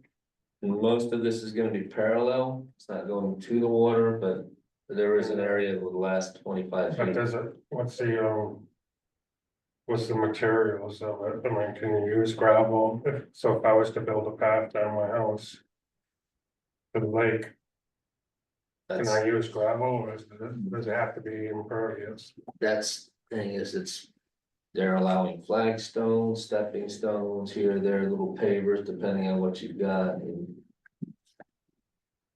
it says footpath in the ordinance. So Hans, would this require them placing more than 10 cubic yards of fill? Yes, I need to turn That's this. limited residential, right? that's my question. What do you consider the Center for All Seasons? Is it commercial? No, I meant the zone it's in, the shoreland zone it's in. Yeah, that's limited residential. So according to, if I'm reading our land use table in the shoreland zone correctly, filling with and earth moving of over 10 cubic yards in the limited residential district requires a CEO permit. Yeah. But No, I just want to run this through here to make sure that we're all on the same page of the status of the property itself. Is it a commercial property or it's not residential? it's institutional, I would say. Yeah, it's not commercial. Although the, City although owned. the, Government or rec institution. department is using it as commercial, they're making money with it. Mhm. So, you know, it's gone from institutional to making money. So I don't know, there lies a question. What too. would be the turn down to having them put in a permit? So we're, I just wanna make sure we follow the proper protocol, but yeah, that when it's all done. I You know, honestly, people are gonna say we didn't do it right, no matter what we no, do. most likely, yeah. And a real strict interpretation would be that if they're building, did you say it's gonna be paved? No, Oh, It's just gravel. packed gravel. Yes. They wanna make it handicapped, then you can push a wheelchair down to the docks. okay. The, once you get into handicapped access stuff, I was initially saying, I don't know whether you can put if it was a trail, if it was like a recreational trail, and they're going along the water with a compacted area within 100 feet, you could argue that's a structure and you can only do the meandering path. But if this is a pathway geared toward providing handicapped access to the water, I would say that, it would probably just need a code enforcement officer permit to get that. But shoreline zone ordinance in chapter 1000, both, there's no provisions for handicap access. I do know that. However, Okay. when I was dealing with this issue, the bottom line came down to don't do anything, don't me doing my job is don't stop anybody or town from doing a legitimate handicapped access project. You'll never win if you try to stop it. But anyway, Okay. that's good to know. Well, it's really the public opinion, it's a judgment. Why the state was getting to blocking the access to a handicapped person. So, Hey, Hans, I have a question for you. Do you know when the Center for All Seasons was built, whether that must have gotten a shoreland zoning permit? So wouldn't this be considered an amendment to that permit? That was, I believe, 1998, no. Not that old, is it? it is, Could be. it got built when we came just back from Michigan, that was in 1997. Before 2000. 1997, 1998. And these pathways are Or- shown on that, Or am I barking up the wrong tree here? well, these pathways are shown on that rendering when it was built. So it's kind of like using existing pathways, we're just improving them with packed pressure dust. And, drainage. You know, runoff control. Yeah, you're right, one of that, they did have meandering paths. When it was done first time around, no, it was really nice. I haven't been down there in years, but now it's changed a bit or something, why, it's gonna try to improve it again, is that what? Well, they want handicap, Alright, they so, want handicap access, which makes it, which gonna be different altogether, it's gonna be, can be gravel, alright, so. So what, pressure dust. yeah, so what's, I guess, what are people gonna say about it in a negative way, and what are we? No, what we were trying to figure out is to see what's the right protocol, they have to come back for a permit, or we just have, it's just hands zone of, authority. Right, so. What did that chart say, George, you brought it up before. George. You Yeah, mentioned the chart mentions what? That, I think you said the filling of more than 10 cubic yards. Was that Yeah. the issue? I mean, yeah, that means. that if he this has- wasn't the community center, if this was down in the village and Dave's store wanted to put in a walkway to the docks, a new walkway to the docks, would we view this as a commercial development? Or would we consider it them bringing in fill to build a walkway? I mean, it's the same kind of project. It's not residential. I'm increasingly coming back to it just requiring a code enforcement officer permit for the placement of building of that walkway by virtue of bringing in more than 10 cubic yards of fill. You know, That's my thinking. but, and your meandering paths, this is the other thing, like Craig asked, is. They're supposed to be mulch and duff. To make it hard, you know, is this gonna be considered impervious? Oh, there's impervious, yes, Yeah, but. Then we go to the handicap accessible thing for an institution. So it's kind of a. Sketchy. I mean, I'm for it, voted for the fund. So, So, Hans, I thought you said this was going to be crushed rock. Did I misunderstand? it is, like, well, I wouldn't consider that impermeable. no, crushed rock is not what it's gonna be. It's gonna be gravel. It's gonna be a crusher dust. So it's gonna be the bluestone gravel, so they can get a wheelchair down through. You can't get a wheelchair through crushed stone. Yeah. I know the board here doesn't quite understand the difference between crushed stone and gravel. But, crushed stone is permeable. But, I don't know if it is by law, but it is. But what they're presenting is a crusher dust, a bluestone, and that's a gravel. It bonds together, Yeah. so they can get wheelchairs down through it. Yeah. Right. And it'll be well compacted. So, whether or not it's impermeable or not,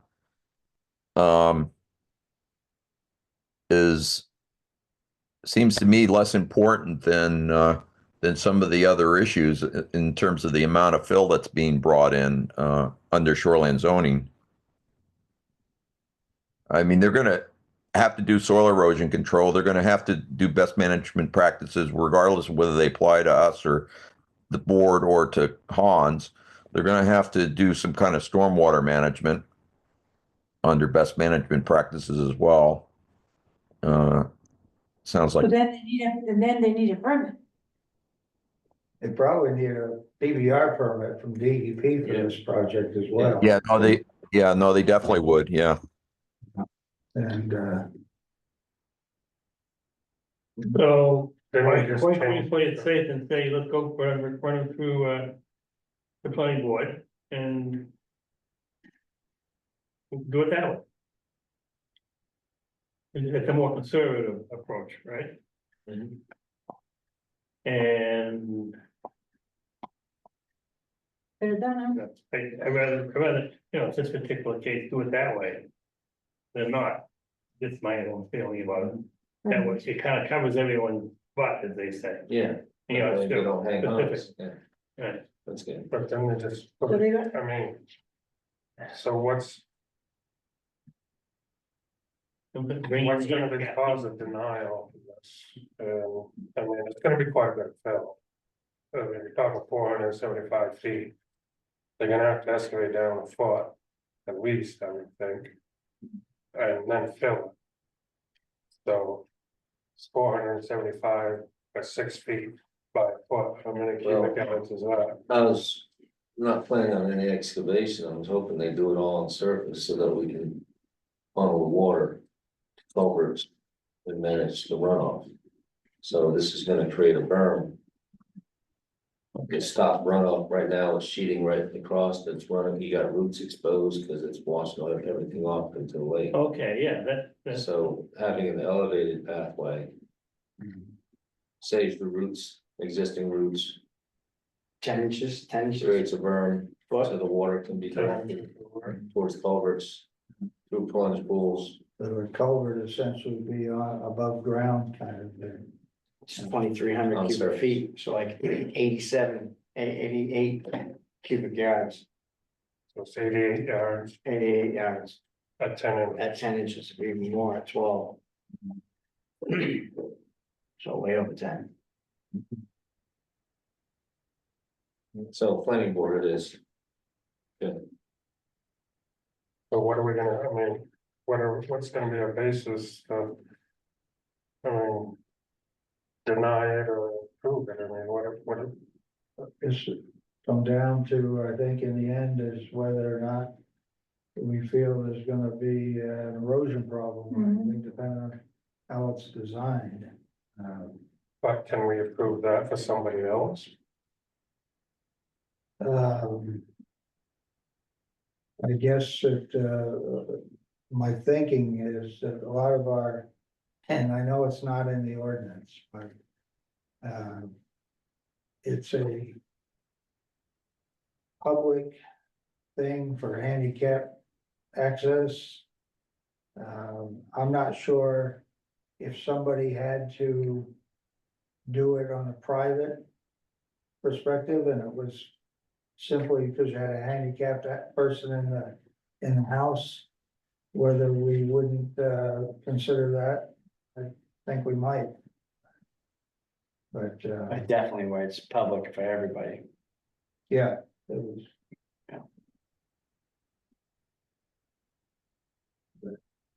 Cause I think it's more of the matter of, And trees are being removed as well. Well, those are dead hazard trees. Okay. it's more of the thought that they're gonna be building, that is gonna be all seen from the lake. And we have to ensure that they understand that they have to have, erosion control. It's just more of the reminding of the things that they have to do to make this possible. Yeah. I don't think there will be reaching any, we don't have the power to enforce the ordinance. There's no part of the ordinance, isn't it? This concept. Is, So is this gonna are they gonna have to get it in, spending money on an engineer is what I'm getting at. Oh, I see. Um, There's a comment here. where it's just gonna pass, in a while. So just a permit. Because I it's see. a public handicap access to the lake, and I'm for it. But I just don't want So you would, just to come find us in the house later on with someone else. In a private type of You know, and organization. I also don't want it to cost a ton of money for the town to get stuff engineered. When it's pretty simple. Yeah, so a permit to a CEO permit, that's all. Yeah, that's. so Yeah. either way, what you arguing is that either way it's gonna pass. Whether it comes here, we don't have, they will not. In the process of applying. Whether it goes the CO route or our route. We don't have a stake to block it, there's no reason, there's nothing that they have to jump over to pass it. So it doesn't make any sense to make it complete. We get the town attorney's opinion on it. So we got one obstacle still. Basically, permit by rule, we've got covered. We've got, That will be the best way, and actually. the verbal is, you know, that it's feasible. Shoreline zone. Coordinator. Still needs to give an okay on the materials used. so they have given okay already? NERPA has. Yeah. Colin hasn't. I gotta talk to Colin about that gravel versus Yeah, wood chips. you may wanna, The thing is, if this is being approached, you know, the end run is, yes, we wanna have a handicapped access, but there is a stormwater runoff situation that's where this started. Yeah. Is controlling the stormwater runoff. Yeah. And instead of just putting a berm, well, let's make it a footpath. So, because it's on an existing footpath is where it may be logical to put a berm. So we gotta get Coleman to sign off on it. I would, my thinking at this point. Is that George? Go ahead, George. No, go ahead, Rich. I'll ask my question after you're done.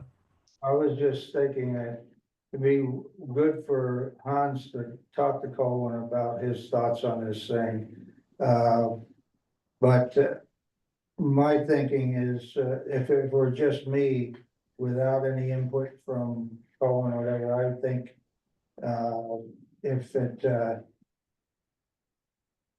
I think it's something that I would say Hans probably could do the permitting on. But if, going back to what if some individual, private person came to us, that's where I would definitely go to the town attorney and say, where does what the heck is the law there anyway, dealing with that handicap accessibility? How should we proceed with this? Because There's no- there's nothing in the ordinance that addresses it. But I just know, I've been in a situation in the past where legally they told me don't stop that project, you're just gonna get, bad, Trapped, you're always trapped in the Yeah. legal circle. yeah, well, Bad publicity, like, pardon me? bad publicity. Yeah, that and the fact that handicap accessibility, they don't lose too often Right. when it's dealing with handicap. You're prohibiting handicapped access, you're not gonna win in court, is kind of what I was told back then. So if they get the. Hey, Hans, Yeah, go ahead, yeah. Yes, I just want to make sure I'm clear. This is just a berm for stormwater control with a walkway on top. There's no deck or hardscape kind of stuff being proposed down at the waterfront, is there? no. Because that no, changes the complexion entirely. No. No Okay. hardscapes, patio, no deck. There is a dock down there that will, the path ends. But that's why this is the 6-foot meandering path, giving the access to the water. Right. And the only thing that really makes this path unique versus other paths is it's wider than what the ordinance allows. No, it's gonna be 6 foot, according to ordinance. Okay, so to answer Rich's question, if this was on a private parcel of land versus a town-owned or institutional public-owned land, wouldn't the issues be the same? I mean, it really doesn't matter that it's handicapped accessibility. It's a path that meets the standards of the ordinance. Except for it's gravel. Yeah, the typical ordinance path is, First one. kind of bark mulch and stuff like that. So it's a little bit different, people. The ordinance doesn't really allow for a gravel pathway to the water. Okay. Because certainly we've seen, I don't remember what term Seven Lakes Alliance uses for it, but like stairways with crushed rock for infiltration behind, pressure treated containment lumber. Yeah, filtration steps. Yeah. Like, something to do and get a wheelchair down across it. No, obviously, but I just meant, I don't know. Anyway, it doesn't matter, I guess. I was just thinking, I was trying to compare this against the development that was proposed by an elderly couple. I think they were from Skowhegan that we denied. Yeah, And that was a different deal. and I mean, that involved, considerable construction of of buildings and and elevated walkways. And so that's what I want to make sure this is distinctly different from a proposal like that. Yeah, where we got hung up in that project was that he wanted to build forward. There was a portion of the project that he wanted to build forward from the structure, and that's not allowed, that was not allowed in the ordinance. There's a fair amount of slope there too, but it's kind of steep. No, it was flat, Pretty flat. Golden Point. But they're building forward, they call this a structure, they're building forward as well, so. I mean, that was a situation like Rich described earlier, where only the Board of Appeals has the authority to, grant approval for something of that nature. But this was a building, it was a structure building forward. This is not a structure, this is a, Right. Yeah. But a walkway is a structure. no. Right, but there's already walkways there, but not the impervious structure, yeah. Okay. All right, I Yes. missed So they that don't part. need a permit. Well, I think consulting with Colin is a good idea. I'm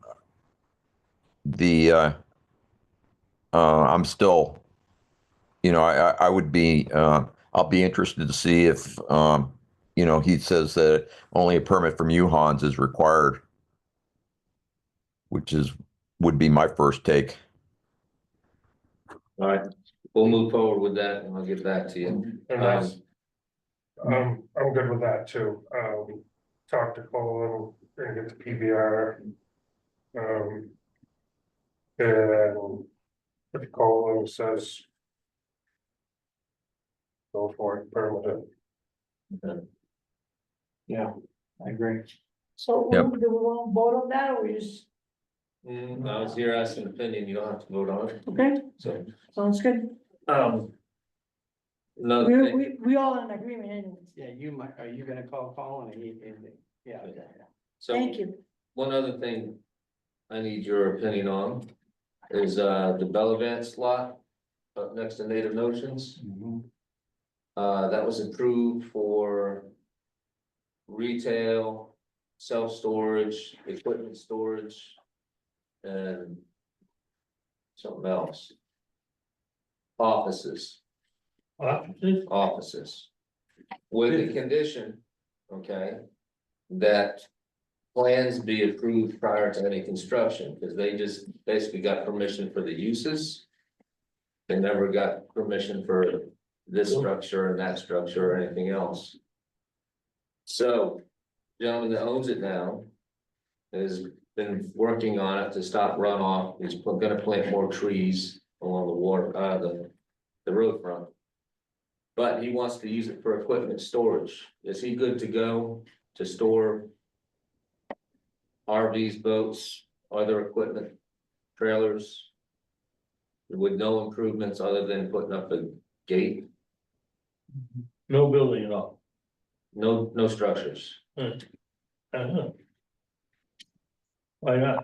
Why you ask the question? Well, that's the whole, I just wanna get clarity before I say, yeah, it's a grandfathered use, it was been approved before. No building permits were issued because no building plans were submitted. He's not gonna build anything, he just wants to, next winter. We're losing storage facilities around here and people have boats and RVs they need to store, so he's gonna. Park them there, Do you know when that permit was issued? 2012, I think it was. Hey, Hans, Yes, sir. my thought would be that it would, in addition to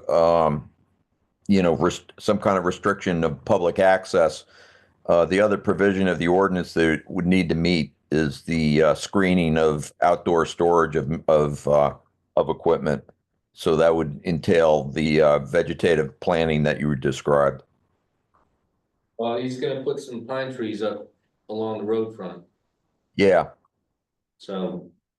So I think that would essentially it would be an amendment to the original application.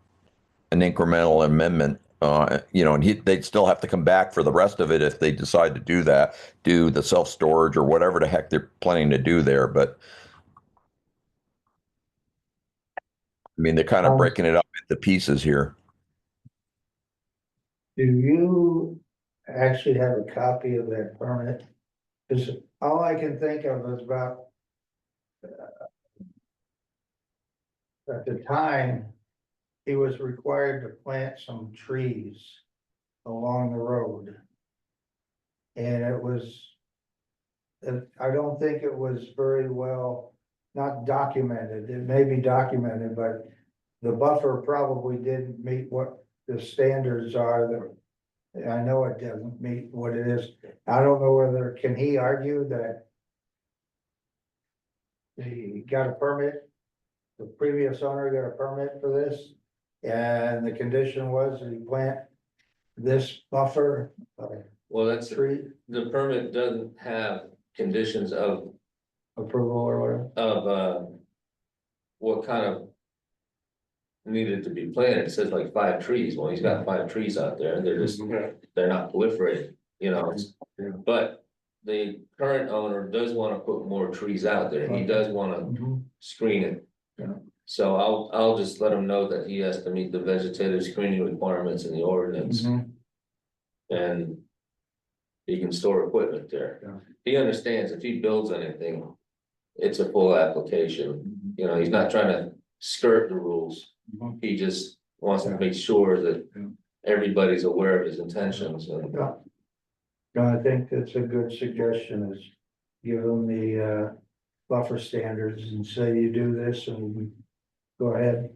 Okay, So, was the buffers restated towards the ordinance called for? And said from the proper line is like a 10-foot buffer, isn't it? Vegetation buffer, I believe so. so, had that been reinstated? There was no buffer. He's gonna take care of that. I was gonna,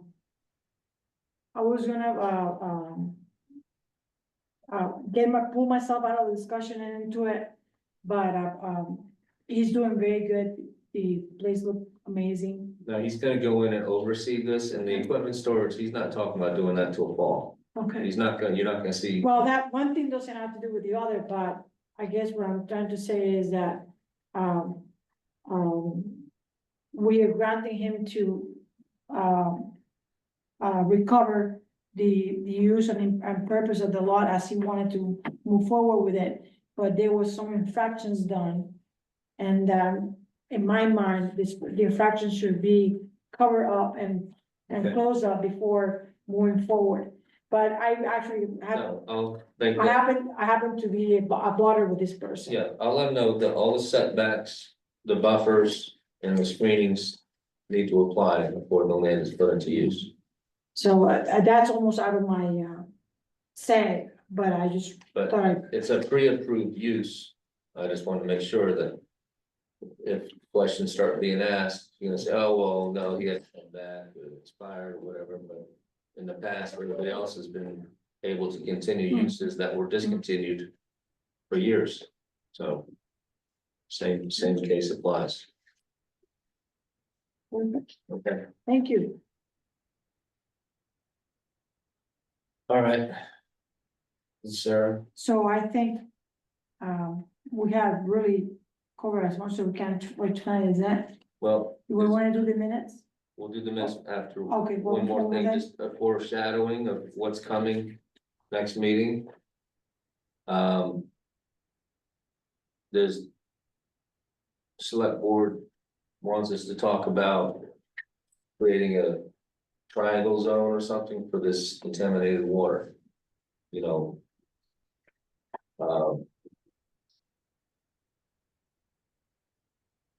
If it's possible to make a zone. Is that it? Yeah, not a zone, but a district, I guess, I mean. What they wanna do is any new houses being built. They wanna make sure there's, cause they've gone away, they're going away, they voted actually, they voted on it. They're going away from a public water system. And they're going into private filtration. So they just want.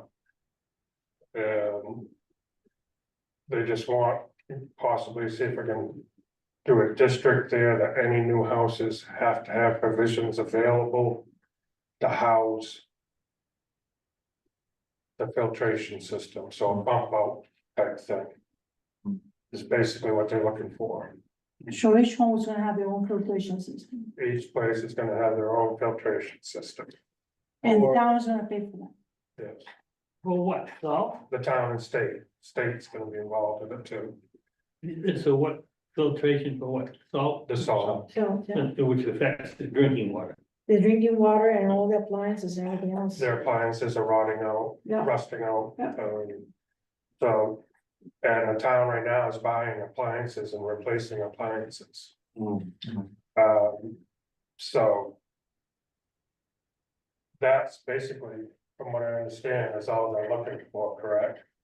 I could Any new housing, explore zone, or I like the word district, you know? yeah, I told them we don't have zones and we went along with that, but a district, yes. So, I Yeah. guess we'd have to designate it as a contaminated water district, or give it A some, condition, put a skull and crossbones on all sides, real time. Hans, could we invite one of the select persons to attend that meeting to explain it in detail, what they actually want? Really not that complicated, George, and that's right here. And this is just a heads up to get your brain wrapped around this. And this is what this paper says here. And this is pretty much what I, motion by select person Carol Johnson to ask code enforcement officer Hans Rasmussen and Belgrade Planning Board to explore zoning in the well contamination triangle that would require adequate space for a water treatment system in new construction. And a second by vice chair, so, I mean, I think it's pretty simple and straightforward. It's, all we're asking is just to make sure new construction. So it's mostly that subdivision Tyler Evans is doing. Just to have a space for a filtration system. Okay, Oh, So you the took town, the room. basically what they're trying to get away from is the houses there that don't have space for their filtration system. The town has to build it and put it there. So they're putting these bump outs on these existing houses. And they just wanna make sure that a new house has space for it. So the town doesn't have to pay for that bump out, to build that bump out. Is what they're looking for. right. I was at the select board meeting, so. And to require a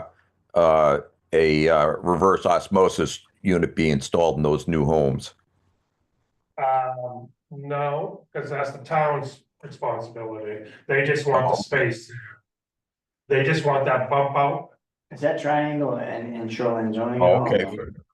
No, So No. the It's right here. It's right So- there. what's going to go in the bump out? bigger one. That reverse osmosis or whatever it Oh, is. okay. All right. But the Yeah. town's Okay. supplying that. So So, they're not looking for us to tell them they have to put it in. They're just looking for us to tell them that they need that space, that bump Yeah. out, provide a space. It doesn't have to be a bump out, just a space provided on all new construction in that triangle. So the town doesn't have to pay to have that put on. And you don't have an ugly bump out. okay. Yep, I get it now. Thank you.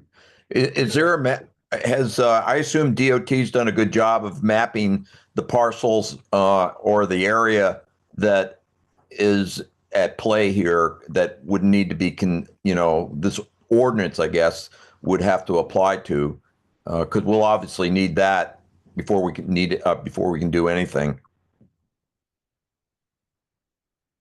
I had a question now. Yes, we have maps From of the upstairs. area. you just brought up, the question was, shoreline zoning involved with this at all? So, and the answer was no. Well, what about down by Pinkman Cove? That's, their water's contaminated down there. Was this, what you're talking about? Would this consider including the houses down there? Whatever the map says, I'm not sure where the map is, so yes, it would have to include everything in the map, And down in Pinkman Cove? yeah, There could be some new houses might go up there or something like that, I don't know. yeah. They got, Kingdom Coves is they got shoreline a zone. problem down there. Oh, yeah. Well, I was just saying, if it is shoreline, if it was in shoreline zoning, then we'd have to write something in there that extra space doesn't add towards Towards the square the footage. square footage, you know, because then now people losing square footage to accommodate for a water filtration system. That was my only. Okay, so shoreline zoning is part of this triangle. It is, and they're getting the bump outs, because they're existing homes, Okay. so, What is it bumped up? well, just a little utility room built on the back. It's like a doghouse, so they'll pour a slab or whatever, Okay, however they decide to connect it to the house. I don't know what the process they're using. So far, they're 60 square feet, they're not big. so what we're saying is that for new construction, we're not gonna be adding that, they have to allow that in their own building. Yeah, Right, they have to build their own utility room. but like. It says, Nick says, if it's in shoreline zoning, that square footage shouldn't be counted, Understand? you know. Now, they get away from that because of costs involved, in the water, public water system. The cost and the longevity of, the cost of it in the future. I don't know if I agree with it, but that's what they chose to go with. And I wasn't there for the previous meetings. I was only there for the last one, when they were talking about pump out, so I don't know what their complete reasoning is for it, but I do know it causes a byproduct. And, our landfill's gotta be able to handle it. Public water system. What causes a byproduct? Or the The osmosis. filtration? Yeah, it's a bunch of. Do you know what the byproduct is, by any chance, George? Salt. It's salt. Yeah, it's a black brine. splat. Right. It's a very concentrated form of brine. That's why DOT actually considers the leach field from the town office a source of salt contamination, because the brine goes, obviously, calcium chloride runs right through the septic system and out into the groundwater, and continues to spread at very high concentrations because it's been concentrated by the reverse osmosis system. So that kind of leads me to my question. I hope it isn't our job to figure out where if there are other homes or lots that might be placed at risk because of going to reverse osmosis systems. I hope that DOT's mapped that out. So that goes into the septic system? Yeah, So they're just putting salt back into the freaking ground? yeah. No, that's why DOT originally was not in favor of that. I don't know if they've changed their view, but I was at a select board meeting. This was probably 2 years ago now. It was whenever they were discussing the contract with DOT, and Dwight Dowdy was pretty clear that, he didn't want to have a repeat of what happened at the town office, where you put in a reverse osmosis unit and you concentrate the salt in the brine, and then you put it right back into the groundwater. Well, that makes no sense. No, because hypothetically, you might cure the problem over a long period of time if you keep getting rid of it, but now you just keep putting it in, that's a forever problem. It's always gonna get in your groundwater. Oh, Yeah. I mean, You it put doesn't more in than you take out. Yeah. Well, thanks for bringing that up. I go into the next meeting again. So So- when they designed the system on the pump out, Reverse osmosis. the leftover brine or whatever, Yeah. can it be put in a container and taken someplace? Well, ideally, you would think that's what they would. I was kind of assuming that. Okay, right, Cause if you just keep putting it back in the ground, Right. yeah, that problem's, it's a forever problem, right, yeah. you know? So we're gonna So make it back Hans, to one.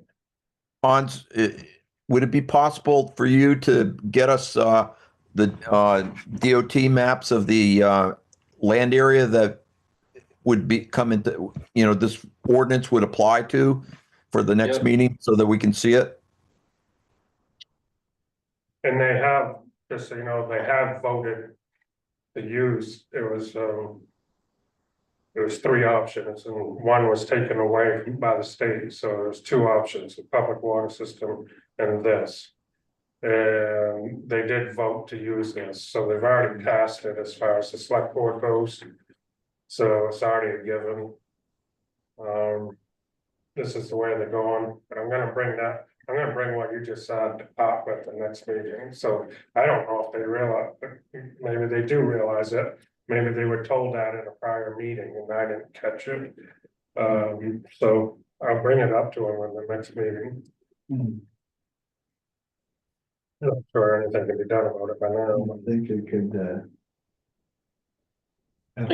I mean, moving forward, any design could with the stuff we had to. be adjusted so that it's taken out. They do that Back into the second.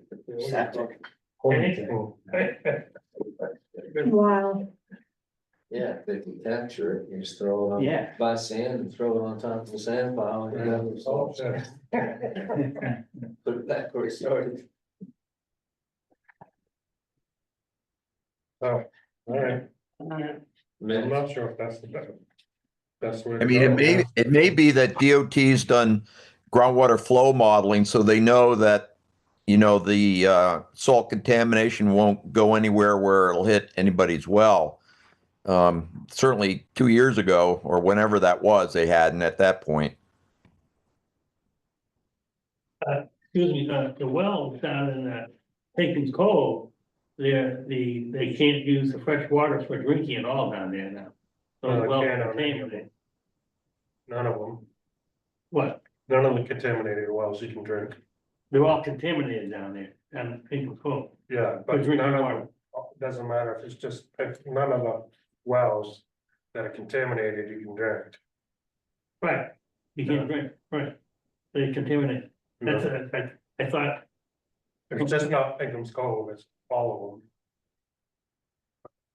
it's down by the beach there, where the Hankins Cove down here. no, let me, reverse the source of this whole thing.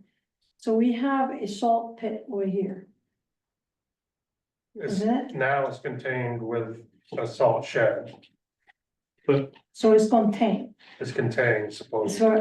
For years I heard, I don't know, it was Mr. Salton or somebody else here, that it was, the problem started by poor housekeeping. Well, that was the standard back then. So it was stored outside. So that was the standard. So it wasn't really poor housekeeping, that's what. a lot So of now, houses- now it's all contained. Yeah, So- but the damage has been done already, that's why It it is. went to the bill, recovered. so I have one more question on that, if they're pumping that into the septic system. Doesn't that kill all the Bacteria, bacteria Yeah, and it stuff should. in the septic system? yeah, it would. So it doesn't work properly? Um, Just going down in the water anyway. Yeah, I personally don't know, Craig, the answer to that question, Craig. I just know that what Dwight Dowdy would talk to the select board about with regard to the reverse osmosis system that's in the building where you folks are sitting, and that you're concentrating that salt that's in the drinking water supply well into a more concentrated solution and then discharging it to the septic tank, which, because it's a soluble contaminant, it just flows right out into the leach field and into the groundwater. Well, so we have to clean our septic system here. To avoid that going back in, isn't it? Well, I'm glad you brought that up, thank you. saltwater bugs in the septic system. Septic. I thought it was a solid. That was the byproduct and they had to dispose of it. Yeah. Yeah. Spread it on the roads. I didn't realize it went liquid form into your septic. With more information, but forthcoming. Who approved the osmosis system here? Never mind, doesn't make any sense, it just mind boggling, okay, so we brought up with this, any other topics? No, All right, so can we go to the approval of the minutes Yes. of April 3rd?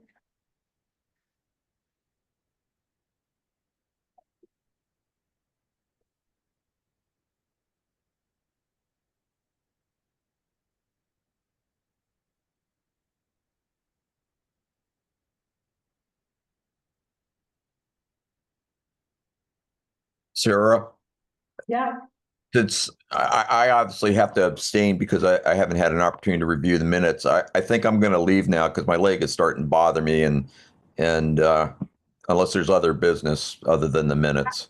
no, I think it's only the minutes, Mr. Seal. Yeah. You, Okay. Well, you can put me down as officially abstaining on the minutes. sounds good, thank you. All right. Good night, all. Good night. there, George.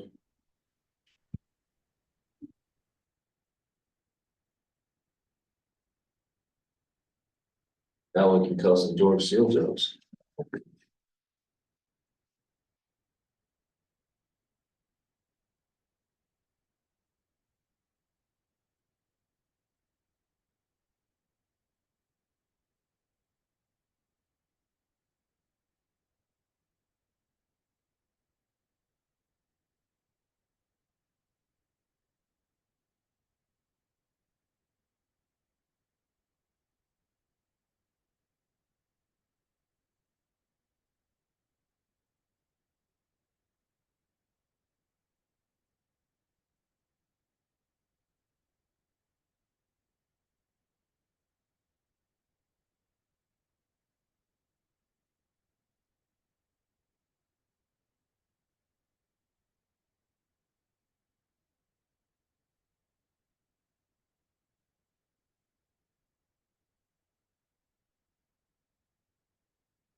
Yeah. All right. So, any changes to the minutes? You only one, I guess, two.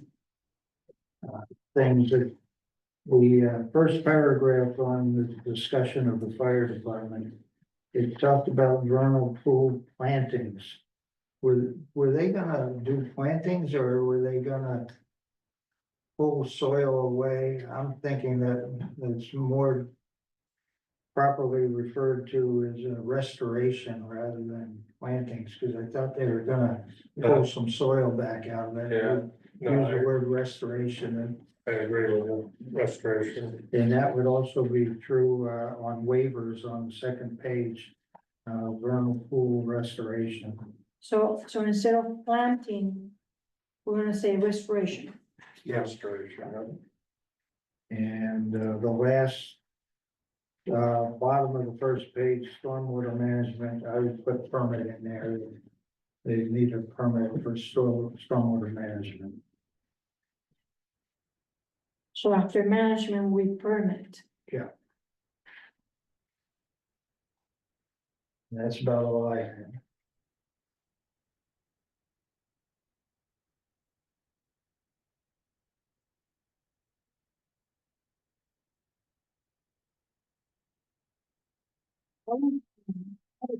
No, not in this meeting, but I will have a change in the minutes and saying in C, review letter to rescind permit 78-19, where it says the board reviewed the letter written by Chairman Langet.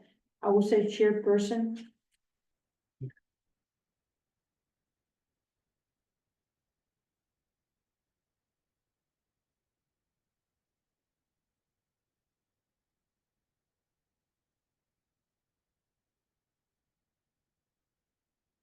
Any other changes?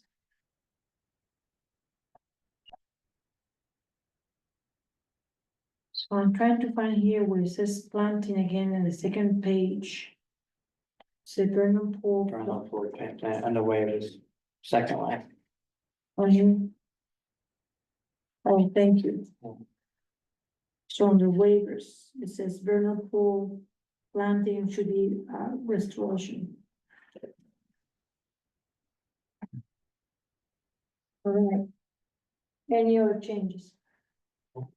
So I will entertain a motion to approve the minutes. Make a motion to approve the minutes of April 3rd as amended. Second that. All right, so let's vote. Mr. Baker, Yes. Mr. Surgeon, Yes, Mr. Sakar, Yes. Mr. Alexander. Yes. Mr. Seal is abstaining. I have to abstain myself because I wasn't in this meeting. And so it's 4 in favor, 2 abstain. Oh. If he's just abstaining and not here, my vote doesn't count for that. Or can I vote when someone abstains? Yeah. You can, Yeah. you can because you were here, you were the chair of this meeting. Oh, okay, yeah, okay, I get it. Okay. Yeah, that's pretty hard not to vote. Okay, so we have 4 in favor, 2 abstained, and motion passed, so minutes are approved. And with that, I would entertain a motion for adjourn. Make a motion to adjourn. All right, Mr. Baker, Yes. Mr. Surgeon. Yes. Mr. Sakara. Yes. Mr. Alexander. Yeah. I mean, myself, Sarah Langet, I will vote in 5 in favor. Mr. Seal has leave the meeting, so 5 in 0, 0 opposed, and we close the meeting. You got